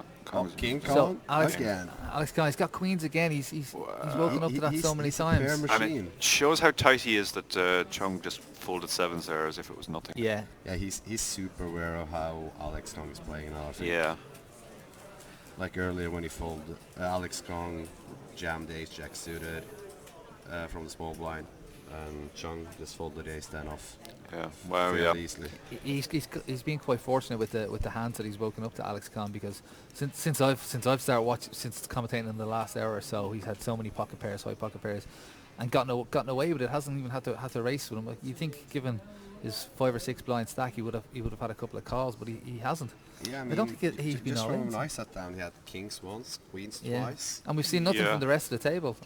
The thing is, when it's four-handed, the blinds and antis are going to race around much faster. Yeah, so he's got to do something a bit more creative. Yeah, he'll have to be very lucky to pick up enough hands to stay alive. Yeah, like each round around the table now is 210k. Yeah, so yeah, and it's only 4 hands, so. Yeah. He's an experienced player as well, and he looks pretty calm. 210, 10. All right. 60, 90 plus 24. 112. 112, but still, he's only got about, I think, 900k with the last. Sorry, 600k. So yeah. Yeah, the pairs moves all in from the small blind, obviously because Kong's stack is effective. Yeah. And yeah, Kong's not going to call with 9-2. How did your tournament go, Dara? I think I busted about 4 from the bubble, but I was short. Yeah. So it was folded around to me in the cutoff, and I had pocket 4s, so I jammed. And my good friend Tim Farley, also from Ireland, woke up with pocket 9s. And hit quads actually, so just to rub it in, yeah. Total overkill, yeah. Well, I guess I was actually out with him last night. Yeah. I just randomly met him on the street outside a pub because we were going to another one. He just walked by and like, oh, Tim. How did he finish it? He must have cashed in if he. No, he was the next person to bust. Oh, really? Was yeah, and then my friend David Lappin was the very next person to bust. So somehow we. Did you guys just want to go to the bang, pub? bang, bang, yeah. Yeah. I think he just wanted to go to the pub and playing it on. And I remember looking up at the clock with like 5 or 6 from the bubble, thinking, well, at least one of us is going to cash here, and maybe 2 of us. But yeah, that's unfortunate. Fairly miserable. Tim is a good lad. Tim is a very good lad. Yeah. I've known him for 5 years now, I think. Yeah. Randomly through poker. I think that's about as long as I've seen him around playing. Yeah. For the first time in a tournament since we've started commentating, Alex has min raised from the small blind with ace 8, and he's got a call from Tim Chung with 9-4. The flop has come ace queen 5, but with 2 diamonds. I guess they're getting it all in now. So there's potentially looking. Yeah, at interesting min raise. I wonder what he was like. I don't think he was inducing there, so presumably if he got shoved on, he was going to fold. Yeah, it's very strange considering that he has literally gone all in or folded on every hand. Yeah, so I mean the standard move there would be just all in with the Yeah. ace 8 from the small blind. it could cost him now. And He's gone all in. Now he's got.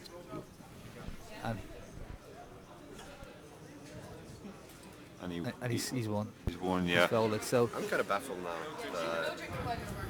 I think Chung doesn't think he has enough equity to call there. He knows almost certainly Kong has the ace. So even he knows his pair is fairly worthless, other than that it gives him a few extra outs. yeah. Yeah, I mean we could see that he had 30% equity, but he could be afraid he's up against 2 pair as well, so his pair outs might not be good. So Kong's up to 14 big blinds, and that's the biggest he's been in. I wouldn't say all day, but possibly all day. Definitely from what I've seen, and definitely from my brief look before I came into the booth here. So he's only 1 blind away from dropping Liperis down to short stack. I think when you have a big chip lead like Chung has at the moment too, it's actually in your advantage sometimes to keep the short stack in, particularly if the short stack is very, very tight, because it forces the other people to play tighter as well. So he's woken up to ace jack here. He's on the button, so I think he's another hand he's going to get involved in. He's raised it up to 130k, is it? I love that he's changing his gears. Sorry, now. 145.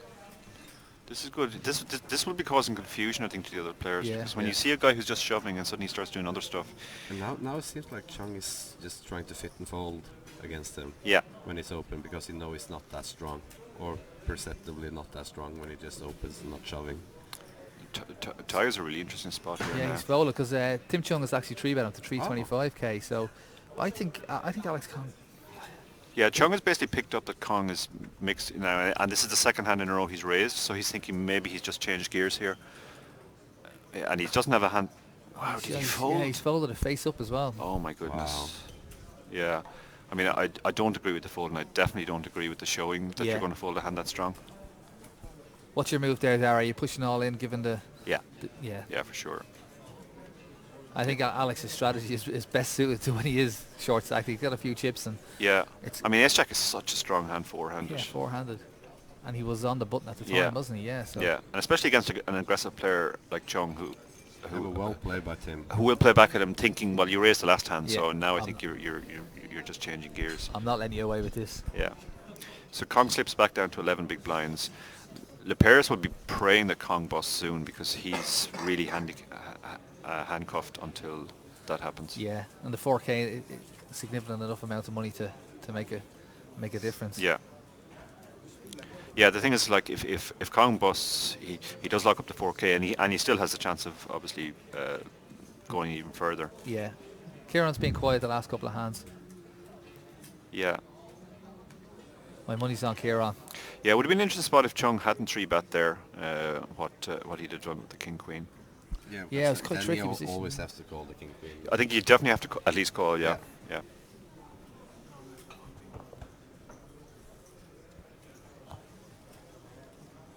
That's been an entertaining table to watch so far. It's been a lot of weird kind of dynamics. It's been a lot more tactical than the last funnel table in Malta. We had it in I don't know if you remember, Dara. We had the chip leader steamrolled the table from start to finish. I remember. Yeah, we came in quite late to do commentary, and there was a runaway chip leader who just steamrolled something. Alessandro. Yeah, basically the whole day, everything he played was just perfect. Yeah. From start to finish. This is an unusually high quality final table actually, because you've got like 3 really good players here with. Tim Chung, Yiannis Liperis, and Cieran Tighe, and Alex Kong is no mug either. Yeah, well, he's got a couple of decent scores in previous history. I'm just looking through his history. He's got a couple of wins back in 1997 and a 50k win in the Grand Prix of Poker in Las Vegas in 1986. So he's been around. He knows how to play. He knows what it's like to win a tournament. So he's not a novice. And I see from the notes he's a 64-year-old salesman. It's obviously been a very good week for 64-year-old salesmen in poker with John Hess. Yeah. I believe a caravan salesman at that age. 2 million he locked 2.6 million, yeah. I think apart from the 2.6 million, it's the 5 minutes of fame as well that's gone along with these, by all accounts. Yeah. And then we have Liperis shoving the King-Queen off. Yeah. In small blind. Yeah, simple shove, fairly simple. He's got a nice seat given how tight Kong is. If Kong's shoving hands like Ace Jack to a reshove, or to a 3-bet. I think I'd shove any 2 cards actually. Yeah, I think he's gonna shove any 2 hands. Yeah. Any But 2 I hands didn't come see out. Cieran's hand that what he folded on the button, but it had to be a fairly bad holding for him to fold the button. Yeah, although he may worry about Yiannis having a reshove stack now. Well, he's up at 1 million. Yeah. About. Yeah. So the action's on Cieran Tighe with 2-3 offsuit. He's folded. I think Liperis is just going to fold the button. Yeah, he doesn't really want to get involved with the chip leader. It'll be interesting what happens now after the last ace one. Oh, he king. got an all in. Oh wow. Yeah. He's showing his hands down. Yeah. Which I don't think is mixing things up. It's not. I don't think it's doing Alex any favors by showing his hand. No. He's just confirming what they all already know. Yeah. Yeah, and given that he'd raised folded the previous time, it might have been a good spot to raise call there when you've handed strong as ace king. Because he's the shortest stack now as well. He kind of has to double up. So. Yeah, he needs to double up. But we've been saying that all day. So he's like a cat with 9 lives, but he's still there.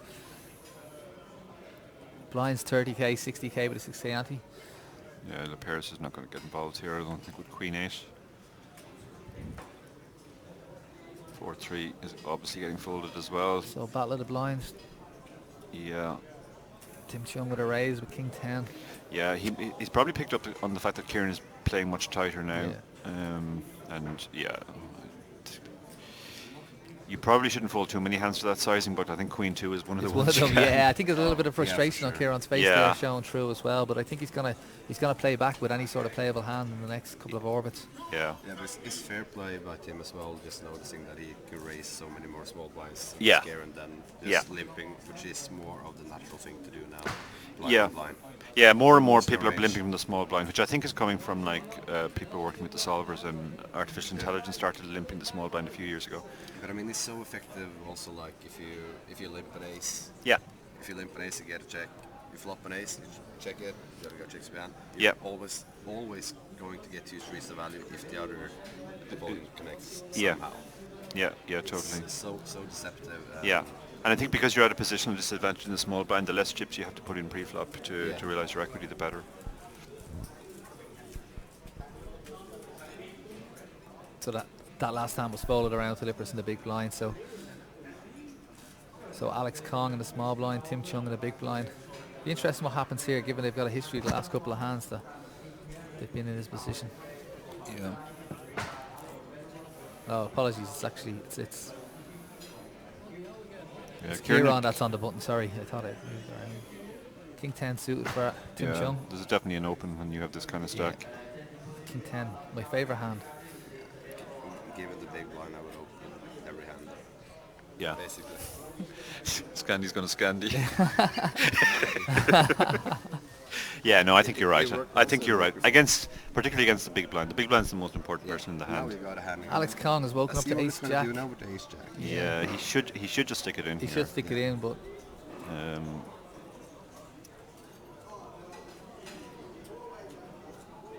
if he sticks it in, what's Tim's action here? Like, I think he might be to actually fold. Christ. Is he folding ace jack? Wow. Oh my goodness. Wow, he didn't even defend. That is incredible. And he's shown the ace jack again. No. Wow. I think he's warning the table. This is the last time he's going to fold. Yeah, but he's getting so exploited now. Yeah, and he's getting shorter and shorter now every time he folds.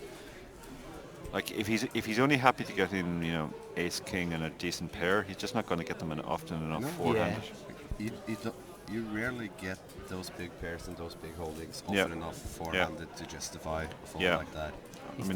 He's down to 10 big blinds now, so he's going to have to make a move in the next couple of orbits. Even though he's been fortunate now the last 45 minutes or so with getting big hands, that's not usual for anybody. So yeah, there's like 114k in the middle now each hand. He's only got 640, so he's basically he's got less than 6 orbs. He's about 20 hands before he blinds out at the tournament. He might not see it. He might not see a better hand than ace jack. He might not see a better hand in the next 20 hands. Exactly. And as I said already, he's not doing his reputation any favours by folding the cards face up either. Yeah. What's your opinion on folding cards face up in general, Dara? I think there are some times you can do it, but when you're doing it all the time, you're giving away too much information. Like I think, for example, if you raise on the button and the two guys behind you fold and you've got a tight image, showing pocket aces, it doesn't do you any harm because everybody raises pocket aces on the button. You're not actually giving away information there, and you are sort of reinforcing the tight image. Exactly. I tend to never show my hand unless I'm showdown. Yeah. That's a very good policy to stick to in general. So Alex has actually woken up. He's got ace jack and he has got all in, but this time they're suited, so it's a slightly better. Yeah. Tighe's going to fold. And he gets Tighe will fold here. Ace 3 is just so weak. It's going to be dominated, particularly against a tight player like Kong. Yeah, so he's shown the ace again, and he's picked up the blinds. As I said, every time we think there's no way he can pick up any bigger hands, he manages to stumble across them, and he's still there fighting away. Yeah. But sometimes players like that can actually win tournaments, but they do have to get a lot of big hands. Yeah.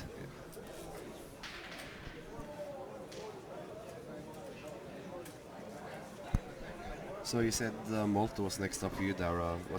I guess you're coming to the MPN Tallinn as well? I'm coming to MPN Tallinn, yeah. I'm looking forward to that. That was one of my favourite stops from last year. Tallinn is one of my favourite cities. It's an amazing city, yeah. Actually, one of my favourite restaurants is in Tallinn as well. The food in Tallinn is amazing. Everything about Tallinn is amazing. It just kind of has everything you'd want in the city. It's not too big. It's by the sea. Got great food. The weather should be relatively nice around that time. Yeah, it's not too bad. Really chill people. Yeah, I'd never been in Tallinn before last year for the MPN Tallinn, and I thought it was absolutely wonderful. I was so surprised at how nice it was. Qualifiers are running now on any MPN scheme for Tallinn. You can qualify for as little as €11 for a seat only and 135 for a package. Every Sunday there's 2 packages guaranteed.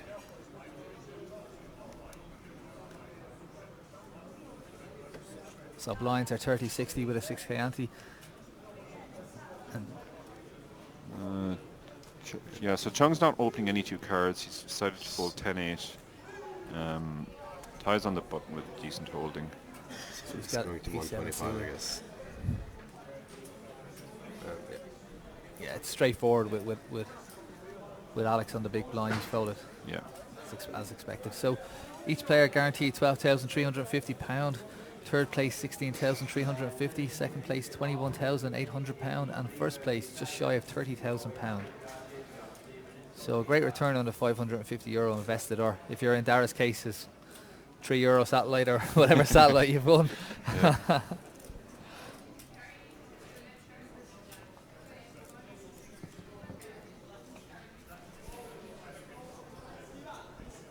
So Cieran with Queen 4 under the gun. Fold. Yeah, into the big stacks, big blinds. So it's no need to get involved. He looks confident enough. He's a little bit of frustration there earlier on, but I think just picking up that last hand that he won, I think that's going to settle him down. And yeah, I mean, most players would shove here just with a king, but not this guy. But not this guy for sure. Not this guy. And did he show the king? He showed one. Yeah, I think he did. Sorry. Wow, amazing. Yeah. I wouldn't mind showing the 3 because then you're saying, well, I have a really bad hand, so I'm not shoving. But when you're showing you have a king and you're folding, that's pretty. Yeah, it's pretty. It's in this position in terms as well, but it's a nice big stack Tim Chung has built up. Yeah. Yeah, he doesn't really need to take any risks. He just wants to keep chipping up as long as this phase of the tournament goes on until one of the short stack busts. You can afford to take a couple of gambles against the short stack as well, and not really. Yeah, they won't do him too much damage. Yeah.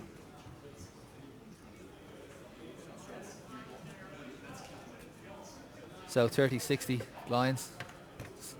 Just an overview of the casino we're here in Grosvenor Casino in Manchester. We saw Kieran's brother Dan briefly in shot there. Dan giving the thumbs up, was it? I hope he has a percentage of his brother. Yes, I was talking to him just before I came in. He has a significant percentage. So it's not just brotherly love. Yeah. It's pure naked greed as well. Oh, that's good. That's good. So Cieran with pocket 8s in the big blind. Actions on Tim Chung. 30k to call with Queen 5. Option to Cieran. He's going to raise. And I expect Timothy, he's folded without even seeing it. It's not a bad weekend for the Tighes. If one's come 10th and one's guaranteed 4th. Yeah. They've got a bit of action in each. Yeah, it's a pretty sick record for Dan actually in MPNs, because Dublin was the first one he ever played and he won it, and this was the second one he's ever played. Oh, this is only the second one ever? Oh. Yeah, because he was on my team. And didn't he also buy in his brother Cieran? Yeah, he did, yeah. That's why he's a significant percentage to him. So he, because he told me, he was on my, that's Dan in shot there, he was on my table on day one, and we were joking about how he was going to try and go back to back, win the only two the only person he'd ever 100% record. To be honest, come 1st and 10th in 2 events. That's pretty sick, yeah. Yeah. Dan is a great player. Plays quite a bit online as well. Very, very talented. Where about in Ireland are the guys from? Are they Dublin? No, they're not. They're definitely not Dublin. I'm not going to pin down to the county because I'm not completely sure. I feel like it's Galway, but it could very well be one of the surrounding counties as well. Yeah, that's fair enough. We won't hold you to it. Yeah, but they're from the west. I straight away, when I seen the final table lineup, I nailed my colours to him.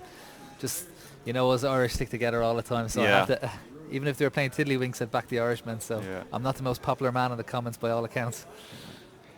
Yeah, Cieran was on my table when I bust, and he was actually really disciplined because he had to make 3 big folds just before the bubble, and they were all correct. Now we have Tim with a very pretty holding here. Yeah, very nice. Alex Scott's favourite hand, Jack 10. Yeah, Jack 10 suits. Oh, and Cieran is ace Jack, so he's dominating him. He's just under 30 big blinds, or have the blinds gone up? No, we're still at 30-60. Still at 30-60. Okay, yeah. So yeah, this is an awkward enough spot because you're not loving getting 30 big blinds in against the chip leader. Absolutely not. So yeah, I'm not surprised he's just called. Is there a chance? Liperis has folded, so it's on. Oh no, sorry, Tighe's raised to 190. Yeah. Also, Chung just slimed. He does this quite a bit. He did it on my table as well. I saw him limp in early position twice, once with a7 suited and once with jacks, which is quite unorthodox. So he's called the raise from Cieran Tighe. Yeah, the advantage of limping a hand like Jack 10 suited is you can call a raise, whereas you can't necessarily call a 3-bet if you raise it. The turn is very, very, very good to him. Look at this. So he's hit a straight, but he also has a flush draw as well. Yeah, straight flush draw. It's going to be hard to get paid too much here because Cieran has ace high. Cieran, I think, will call the turn because he has showdown with ace high and he has a gut shot. But I don't think he'll put too much more chips into the pot unless he hits the river. Of all players on the table as well, he doesn't want to go up against Tim. This is a pretty big bet actually. So 350k. This is. Oh, yeah. I think the graphic is showing wrong here. Oh yeah, that would make sense. Yeah, because. Oh wait, 60. Yeah, 190, 380. No, I think it's actually correct. The 350 is correct. Just look kind of skewed. Yeah, if he has bet 350, he's basically bet 350 into 494. Yeah, that's a good fold by Cieran. Yeah. It's very disciplined. Yeah, very disciplined. Yeah. Because it's just such a bad flop for ace jack. Apart from the fact that you've got gut shot obviously on the turn, but yeah, it's almost as bad as flops get. I think especially given the stack size as well. Yeah, you just don't want to get involved with the chipper. He 3-bet obviously hoping that Chung would just fold pre-flop, or he got a very favourable flop. Neither of those things happened, so yeah, no shame in folding. He's going about his business very efficiently, Tim, this evening. He's picking all the right spots to get involved, and making some good folds as well. So the blinds are still 30k and 60k, and there's 114k in the pot before any action. It's the Cieran on the call with King 7. Yeah, he won't get involved with King 7. He's really hoping the shorter stacks, at least one of them busts quickly. So do you approve of how he stacks his chip, Tim? It's very impressive. I would never attempt that. I'm pretty sure it'd be disastrous for me to attempt something like that. I've never had the opportunity to attempt that because I've never had that many chips in a tournament. Yeah. My friend Jason Tompkins is really good at building stacks like that. We always call them Tompkins Towers, but I would never ever try that. I never go above stacks of 20. One false move on the table. Yeah, that's the word. Yeah, I know. I prefer building 40 stacks or 50 stacks when I get really chips. Yeah. Wow. And you're not worried about them not falling over? No, because the thing is you have to have so many towers that the structure is solid. Yeah. Like you need at least 6 stacks so you get the perfect triangle, then it supports itself. Okay.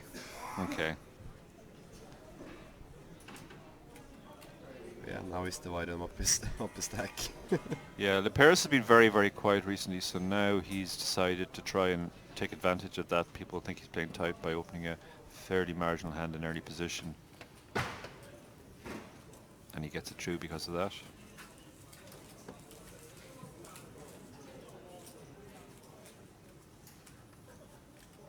So we're down to the last 4 here at the final table of the MPN Manchester. We've got 12, just under 12.5k guaranteed for each player. Blinds are 30k and 60k with a 6k ante. I've got Dara O'Carney beside me here, and Lars. How do you pronounce your surname? Isaksen? Isaksen. I should know this because or Isaksen. Man City had a goalkeeper, Andreas Isaksen, a few years ago. Yeah. I should know this, but my pronunciation isn't the best, which is why I'm commentating. Yeah, it depends if you want to say it in the Norwegian way or in the English way of saying it. Oh, okay. Lars is from Guts, and Dara is a well-known live professional poker player. Professional poker player, the title you go by, or? Yeah. Yeah, that's what you like to be. Yeah. So for any strategy questions, keep them coming in on our comment section on Twitch or on our Facebook page. We'll try and reply to as many as possible.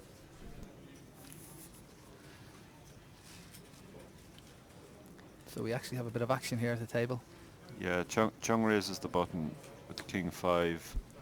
Liperis decided to defend. It's just a min raise. I'd expect this to just go check, bet fold. Check, bet fold, yeah. Check, bet fold in most worlds. I don't think I ever would defend Queen 7 off there in the big blind given the stack situation of Kong. Yeah, I agree. I agree. Is there a bit of frustration from Liperis there? Possibly, yeah, because the other short stack is playing so tight.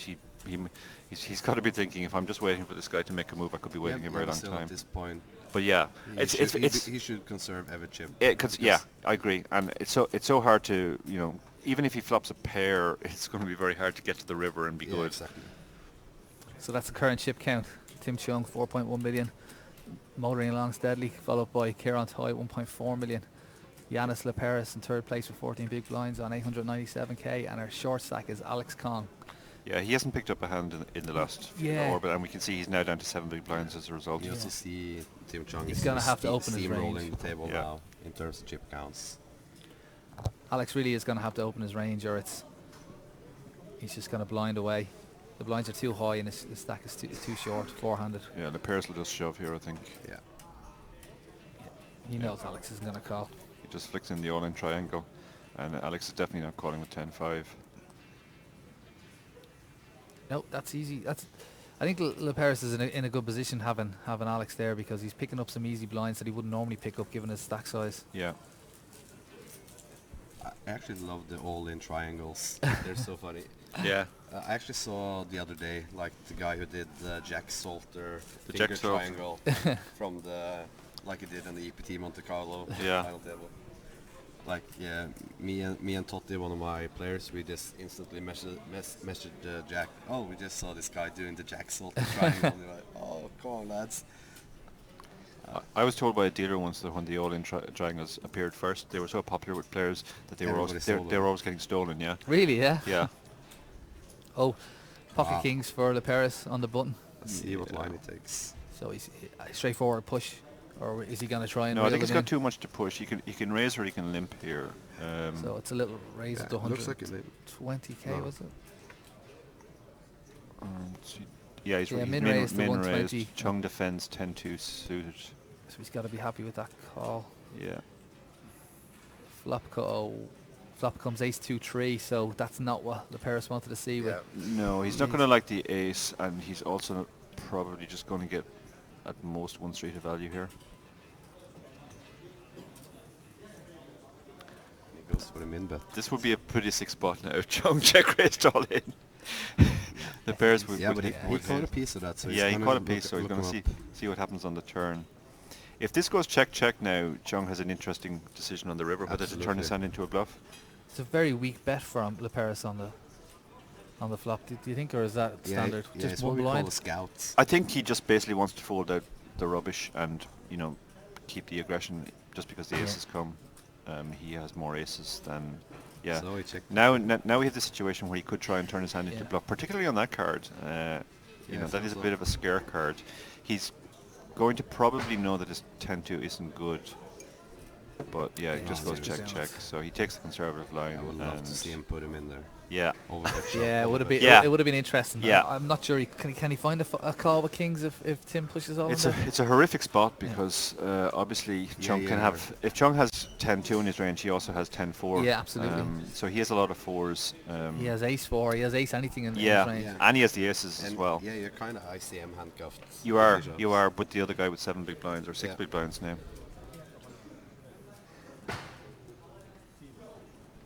So guys, just taking a quick break there. Okay, so it's a 50-minute break. From the sideline here. It's a 50-minute break. Okay, guys, we're going to take a short break for.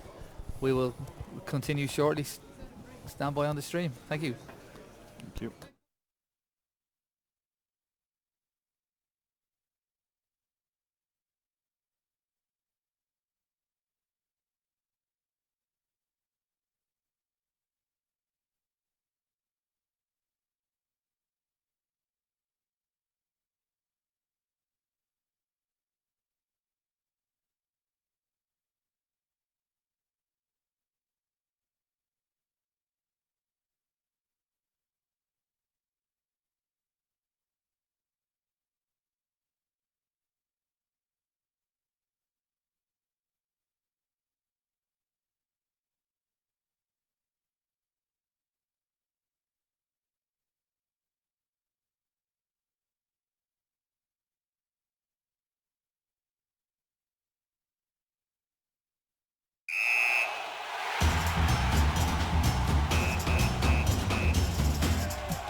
Hi guys. Hi everyone, welcome back to the final table of the MPT Manchester. Beside me at the moment I have Dara O'Carney and we have Kat Arnsby from Redbet. Arnsby's close enough. And she turned her microphone on. Yeah, I know. Yeah, I have an unusual surname and an incapacity for technology. So we're down to the final four here. The blinds are currently 35k and 70k. Every player on the table is currently guaranteed just under £12,500. Alex Kong. He's a hero locally. Alex Kong is the hero of the final table. Local hero, yeah. Do you know him from your time? I do. I know Alex very well, yes. Yep. He's a great supporter of local poker. He plays all the events. He'd always come and, G up your events, tell everyone, get people rallied. He's an absolute legend of keeping the game alive. To me, that sounds like he has potential to be a Redbet ambassador. Very possibly, yeah. There you go, Alex. Yeah, you are welcome for that. Yeah, he's a top guy, and he really loves poker, and he, I believe, has a very long history. I mean, yeah, going back to 1986, his big win, 50k in a Grand Prix of Poker in Las Vegas. 1986, I was just 2 years of age, still in nappy. Well, I hope it's. Well, now I'm on tilt because I'm older than you. So all right. I'm leaving. Drop the mic and I'm out of here. The current chip counts: Tim Chung on 4.2 million, Yiannis Liperis on 1.3 million, Cieran Tighe represented Ireland on 70 big blinds at 1.2 million, and Alex Kong, our hero, 6 big blinds on 470k. So blinds 35k and 70k. The action is on Alex Kong, who's been very, very tight, to say the least. So it's 70k to call. He's at the point in the tournament, Dara, where he just needs to push. Oh my word! And he finds aces immediately. Oh, he finds aces. Of course he does. His strategy has been working perfectly because every time he's about to blind out at the tournament, he finds a hand strong enough. I think that's probably where the real skill of poker lies, to be honest, Dara. Waiting for aces. Absolutely. You can come up with all your Nash-fold equilibrium and all your maths that you bang on about constantly, but actually just getting dealt aces is the nut skill, really. And he's just min-raised it, has he? I believe he's just min-raised it. And everyone is suspicious. Everyone is like, what the hell is this? He's got 6 big blinds. He showed the aces, which doesn't surprise me because he showed a lot of hands. He's shown almost every hand since I've been in the commentary box, yeah. So no better man to walk into, find himself with a monster hand at the right time. I mean, that's great though. Like we can see the cards anyway, but if you imagine you're playing on a table, there's no no cameras, no feature table. That's a lot more fun when your opponents are showing you that. Yeah, card. it is. So yeah. This is why I say he's a hero. Not necessarily because he's the best player in the world, but because he has the spirit of the game deep in his soul. He's entertaining. That's what live poker is about, and that's why I love live poker. It's the characters at the table more so than the actual game for me. Especially coming from such a big online background. It's nice, refreshing to play a character like Alex. Absolutely. It's exciting, isn't it, when there's 4 left? You're so close at this point. And they all look very calm. All the payouts are, decent chunks. Oh, a chunk of Chung, let's have it. So Tim Chung with pocket queens under the gun. And he's been pretty aggro, hasn't he? So yeah. Yeah, he's had a big chip lead, so he's certainly opened up his range, but he hasn't been playing any 2 cards either. He'll have to run into a hand here to get action. I think he's probably safe from Kong defending that. Yeah. So he's picking up. He's done that for the last half an hour. Picked up a lot of small pots like this, just picking up the blinds, and they've all added up. He's very, very comfortable at the moment. Yeah, you can see in his demeanour, can't you? He's quite happy. Yeah, his stack has gradually gone up while the others have gradually gone down. So he's basically set him up to get heads up with a pretty big chip lead. Nice. That is, I believe that's how you win poker tournaments, though, by gradually increasing your stack and decreasing the stacks of your opponents. Yeah, or else just get heads up and then win every flip. Get lucky. Yeah, you've not been doing too well in your flips, have you, Dara? I was reading your blog. Was it 1 out of 18? The final score was 1 out of 21, yeah. So 1 out of 21, yeah. That's cold. Well, you know what's coming then, don't you? A big burst. Apparently, yeah. Yeah. Yeah, I'm going to be buying some stakes in Dara, Kenny, over the next few months. Yeah. Yeah, it's certainly frustrating when it's happening, but I mean, it does happen, so you just have to get on with it. So Alex in the small blind with Jack 9 has just flat called. Tim Chung with King 10 in the big blind. I'm pretty sure that's not a picture of Tim Chung. Yeah, I'm looking at that going, that's finished Joe Beavers. It is. That's the guy that got knocked out earlier on. So that picture is wrong. Mr. Hurri. It's an easy mistake to make. They don't look anything alike. They don't look anything alike. We've changed it up there. There we go. Apologies to anyone involved. So Tim Chung has bet out 70k on a flop of ace 8-8. I think he knows that Alex Kong's going to fold here. Yeah, unless he has something. Yeah, it's easy. That's the trouble with being a little bit on the tight side and showing your cards and sort of giving the information. You do fall into that trap of getting exploited by the slightly stronger players. I know, I've been there myself. So as you can see from that little picture we just showed there, that's our table side operator helping us with all the cards. So those sensors there. Hello, that's Marit. That's Marit. I recognise Marit. Yes, she's an absolute cash game shark. Yeah, she's here to play poker and clean up more so than help us with the hands, I think. Yeah. Yeah, I played a tournament with her, and she's less experienced in tournaments and cash games, but she still thrashed my ass. So that automatically makes her better than me. Yeah, she's beautiful and clever and very good at poker. Quite the combo. So 35k, 70k, 7k ante, and Liperis under the gun, 10-7 of hearts. He hasn't played many hands in the last. He seems to have quietened down. He has quietened down. Yeah, I think it's because of the stacks. We did see him open 10-7 before. We've got an all in here. Alex Kong. Alex has King moved Queen in with an ace, which would be standard for most people, but Alex has been making some big folds as well. Yeah. And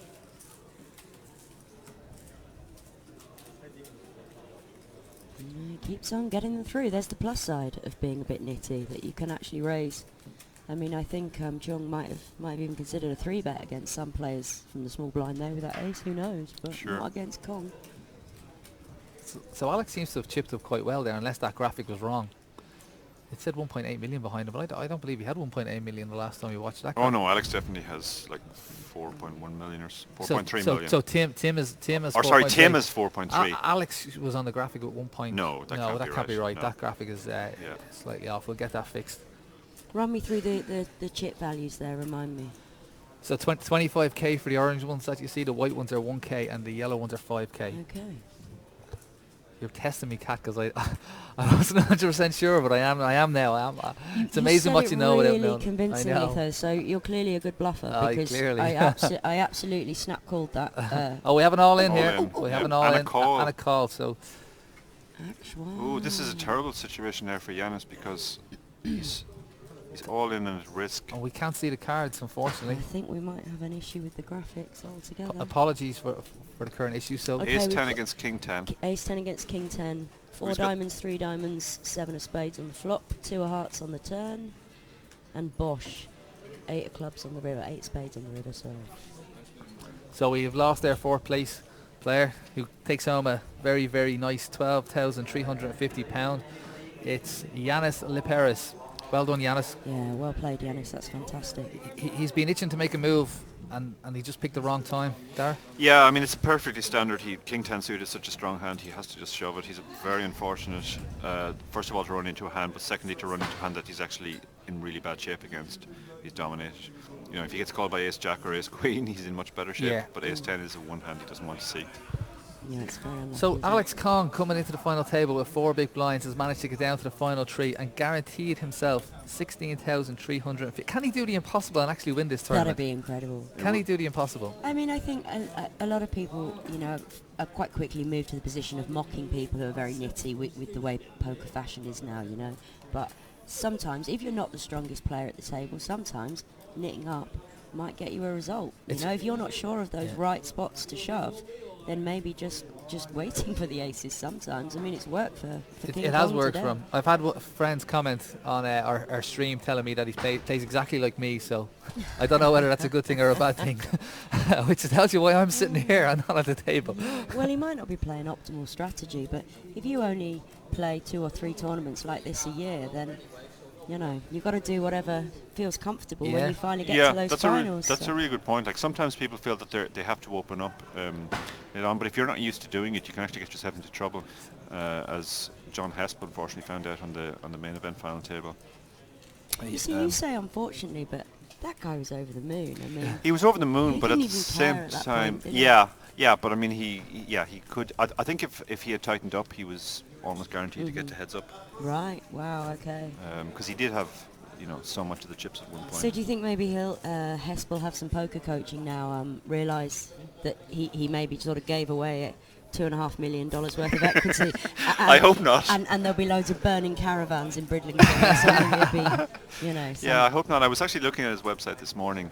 Apparently there's not just Bridlington but also Wetherby. Oh, Wetherby as well. Yeah. Well, I know where I'm holidaying next year, chaps. There's some very expensive caravans on that site. Well, there will be now. One caravan was £120,000 sterling. So. Oh, shut up. No, I'm serious. Wow, look at the website. There's an entire caravan culture of which I'm completely unaware. So according to our chip stacks, Alex Kong has 1.7 million, Cieran Tighe has 1.1 million, and the Kong man is Tim Chung has 4.7. Alex Kong. I think we might have missed a couple of hands because I don't remember Alex going from his 6 or 7 big blinds to 1.8. Let's see if I can use my TD-ness to cancel. We've got about 300k. It does look like he has more chips, yeah. What did we say the yellow ones were? The yellows are 20. So 5Ks, 25s, and 1. So he's got 300k in 25s. There's no. No, the graphic could well be wrong. Yeah, unless he's got some high value chips tucked into his wind cheater there. So we have a mistake on the graphic. But these things happen. We know he's the shortest. We know stack. he's the short stack, and we know Chung's the biggest stack. Yeah, because we can see him build. And we know the bandits in the middle. My money is still on Cieran Tighe. I have £10 riding with Alex Scott. He took Tim Chung early on in the tournament, so my £10 isn't looking safe right now. Sorry, the graphic has been updated. So Alex Kong has 533k, which goes to what we believe. 7.5 big blinds.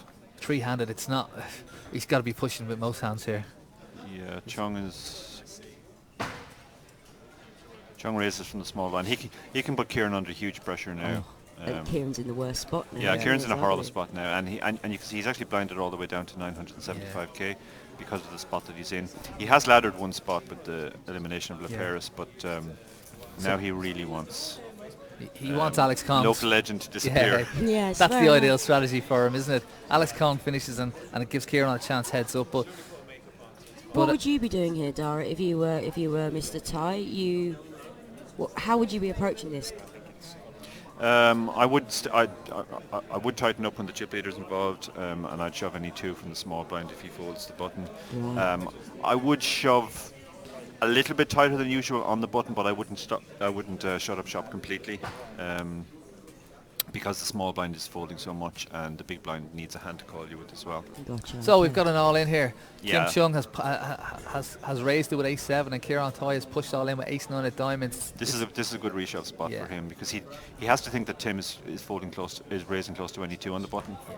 I think any folds. And that's a really good disciplined fold by Alex. A lot of guys go, well, I've got an ace, I call, but Cieran has been tight, and with the ICM, Kieran's tighter than normal here. So ace-7 figures to be dominated a lot. Yeah, Tighe's had some general life run bad recently. I was talking to him at the bar yesterday, I think, or Thursday, and you see the damage to his right arm there. He had a whiskey-related incident. There's nothing good can come from whiskey-related. That surprises me. I know, it's shocking, Irish isn't it? people and whiskey-related incidents. Shocking. And he lost a fight with his own pint glass, was the upshot of the story. It's a fight you can't win, generally. No. And his brother, when he saw him, his brother was enough on the whiskey that his own brother was questioning. He thought, oh my goodness, I've stabbed my brother. So I really don't know what sort of night these boys were having. It sounds fun. I think tonight could be just as good if he can take home first prize. That is a good point. I will be hanging around him at the bar then. So 70k to call. The action's on Cieran. He's folded. Yeah, I'm not surprised. Alex Kong has gone all in. Good lad, Kong. Oh, it looks like a call. King 9? No, it's 7-2. So 7-2 the fold, yeah. So Alex Kong went all in with King 9, and Tim Chung folded with 7-2. Yeah, to be fair to Alex, he's opening up a bit here. We saw him make some big folds, but he recognises that in this spot King 9 suited is strong enough hand to shove.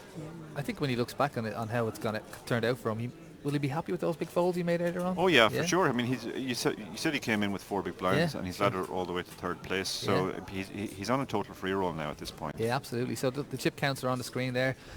Tim Chung with 5.4 million, Cieran Tighe with 1.2 million, and Alex Kong with just over 500k. He should be shoving a lot of buttons, because even if he gets called by Tighe, if he doubles up to Tighe, that's an amazing result for him. Yeah. Because he basically switches stacks with him. And that second place is within reach then. Yeah. Chung will probably just shove. Yeah. Yeah, he's gone ill with pocket twos. Oh, hello. Tighe has to call here, despite the ICM. He's going to be sick to see that he's in a race, because he's hoping to see ace rag or king queen or something like that. So it's ace queen against pocket twos. Cieran's tournament life is on the line here. The flop hasn't done him any favours. King 4-5. The turn is a 9. Now he needs an ace or a queen. He's 14% chance an ace, and he's missed though. He is out. Congrats. This is incredible. Alex Kong has laddered up to second place. Congratulations, Cieran Tighe, taking home £16,350. Today's third place finisher. And I have lost £10 to Alex Scott unless Alex Kong can get me out of trouble. You can see the two Tighe brothers together there. Cieran hasn't been able to repeat Dan's performance of winning his first ever MPN in Dublin. He has got to be happy with his third place. It's an amazing performance to come third, yeah. Yeah, a pair of brothers to be watched. Yeah, third and 10th. So Alex Kong heads up, King Kong against Tim Chung. Oh, he's proper chuffed. And even when you're colourblind like I am, it's pretty easy to see which of these guys is the chip leader. They're all 25-point chips there. Alex Kong has got to be delighted with how this final table is amazing. Yeah. This is absolutely amazing. Four Can big we have blinds. a Twitch chat competition to see if we can guess what Alex Kong is chewing there? Do we have any insight? I've no idea. It looks just like a chopstick. Yeah, he's been chewing it. It must be his good luck, whatever it is, because it's working. Fair play to So him. we're heads up here, the MPNPT final table, Manchester.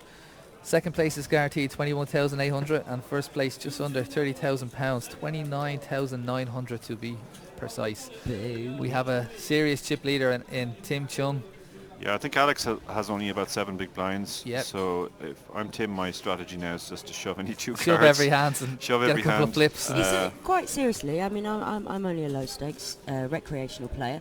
Is that's seriously the best strategy now? Like, it's not the best strategy against everyone, but I think against Alex, who will fold a little bit too much. Like when you're shoving into a 7 big blind stack, the guy's supposed to call with hands like 9-8. Now I don't think Alex Kong is going to call with 9-8. So therefore, because you're getting more folds, you could essentially blind them down without actually even exactly. You can get him to blind down to 2 or 3 big blinds, and then and then what about King Kong? What should he be doing? He's got to just booting push it in those every hands. time? I think he should be calling the Nash range. Basically, as boring as that answer sounds. It does sound boring. It does. But I see that what he is. I think hasn't got a lot of room for manoeuvring, has he? If I was explaining to it in layman terms, basically, if he has anything remotely playable, even something like 9-8 off, he should call it off. Gotcha. Because I think Alex probably will shove any 2 cards. Or sorry, Tim, I mean. And I think when he's the small blind, Alex should be shoving very, very wide as well. Okay. In fact, I'd argue he could also shove any 2 cards too, because Tim might think he's not shoving any 2 cards. Right, yeah. It's a little bit of sort of levelling needs to be done. I don't know whether we'll see that from King Kong, but you never know.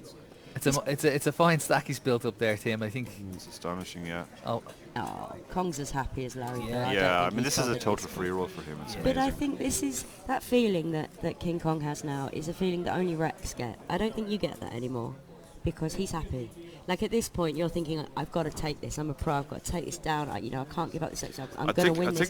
I don't think he cares. I think if anymore. I had 7 big blinds against the other guys, 90 big blinds, even an optimist like me would be thinking I was going to win. But you're the master of 7 big blinds, aren't you? As the satellite I would be god. hoping to double up and then maybe have a chance. Yeah. We have a raise. And a call. So Jack 10 9-3. Wow, this is unusual. Yeah. This could be the end of King Kong if he pushes all in here. Yeah, he's going for I it. like this. Alex Kong has gone all in. This is a very good adjustment. Actually, yeah, he's called, Yeah, and there's it's been a not call. called So top pair. Tim Chung has called with top pair. Yeah, he's Kong got 2 on the overs and a right. gut shot, so he still has a reasonable chance. Ace, unless there's a Jack or 10 on the final card on the river. Or an 8. Oh, we have a winner, it's unfortunate. MPNPT Manchester finalist. The winner, Alex Barry Chung. Chuckle, the tournament director in the background there. Alex Chung is our winner with 29,900 and a very impressive second place for... Sorry, Tim Chung is our winner for 29,900, and in second place, Alex Kong taking home 21,800. Having come into the final table with just 4 big blinds, to get second is an excellent effort. Get it? Yeah, Super. amazing performance. Yeah, great tournament that. I think he came in with 4 big blinds and he left with 4 big blinds. Yeah, But in the meantime, Just average. in the meantime, he got second place, which is an astonishing performance in that ring. It just shows, doesn't it? You can go GT over the top. Frankly, Yeah. you can just play a game of poker that was relevant 10 years ago, and you can still smash it up. Good on you. There's Tim King with the trophy, the MPNPT Manchester trophy. Extremely happy. Likewise, Alex Khan, even though he's come second, as we've mentioned, with just 4 big blinds going to the final table. He seems relatively happy as well. He's well happy. Still enjoying his cup of tea as well, Yeah. which is nice to see. Yeah, I think once Tim got going around probably about an hour and a half ago, he just ran over the table. It was his aces. When he ran when he pushed his aces into Tighe's ace queen, he never looked back. Yeah. He was very quiet for the first hour that I was commentating, and then after that just started to motor on, and he'll be happy with his 9-3, taking down the final hand and taking that £29,900. Well played. And I expect next time we see Alex Kong at final table, he will have a really fancy sort of padded wind cheater. might even be kind of like gold. You might see a gold laminated wind cheater. I will be looking out for it. You need to put a red bet sticker on Alex. there, You're yeah. his biggest fan, Kat. You're I his am. biggest I fan. am a big fan. Well, I lived in Manchester a very long time, working card rooms locally, and Alex was there from the beginning. So you've known him that long? He was one of the players who trained me to deal poker when Oh, I really? was 20 years old, and first shift on the table, and All the that time players were ago. horrible. Yeah, he's that old. Shut up, Dara. You're still older than me. Let's not fall out now, Dara. I'm really happy. So it's really great at a local event. You know, these players come from all over the place to these MPN PT games, and to see a local player top 2, I think that's great, you know. He doesn't like the tower anymore. No, he wants doesn't. the The towers mess. have been collapsed. Yeah, let's get the mess. So Tim, a 27-year-old professional from Birmingham, kind of local as well, considering where we are and the kind of player we normally get, a couple of hours up the road. 300,000 in tournament winnings to date, so we can add an extra £30,000 to that, so that's up to over $330,000. Boom. 10% of your overall earnings in one weekend's not a bad absolutely. turnaround, is it? The worst part for me is I've lost £10 to Alex Scott, who backed Tim Chung early in the tournament. So congratulations, Alex. First bet he's ever won against me. He doesn't know that I'm going to pay him in 1p coins though. So. I would expect nothing less. So guys, that wraps it up. Our next stop is MPN PT Talon. Qualifiers are running now from as little as €11 for a seat only. My esteemed colleague beside me, Dara O'Carney, will no doubt be in those satellites. So if you want to take him on and test your poker knowledge and your poker skills, get involved. 2 package guaranteed every Sunday. €55 freeze out every Wednesday. So check your local MPN Skin for more details. Also, the same information is available on our site, mpnpokertour.co.uk.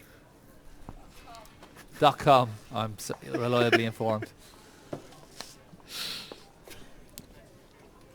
Right, guys, thanks for joining us this evening. Hope you all enjoyed our coverage up to final table here in Manchester. Good evening. Thank you. See you later. See you. Bye. Everything I say is based on the truth.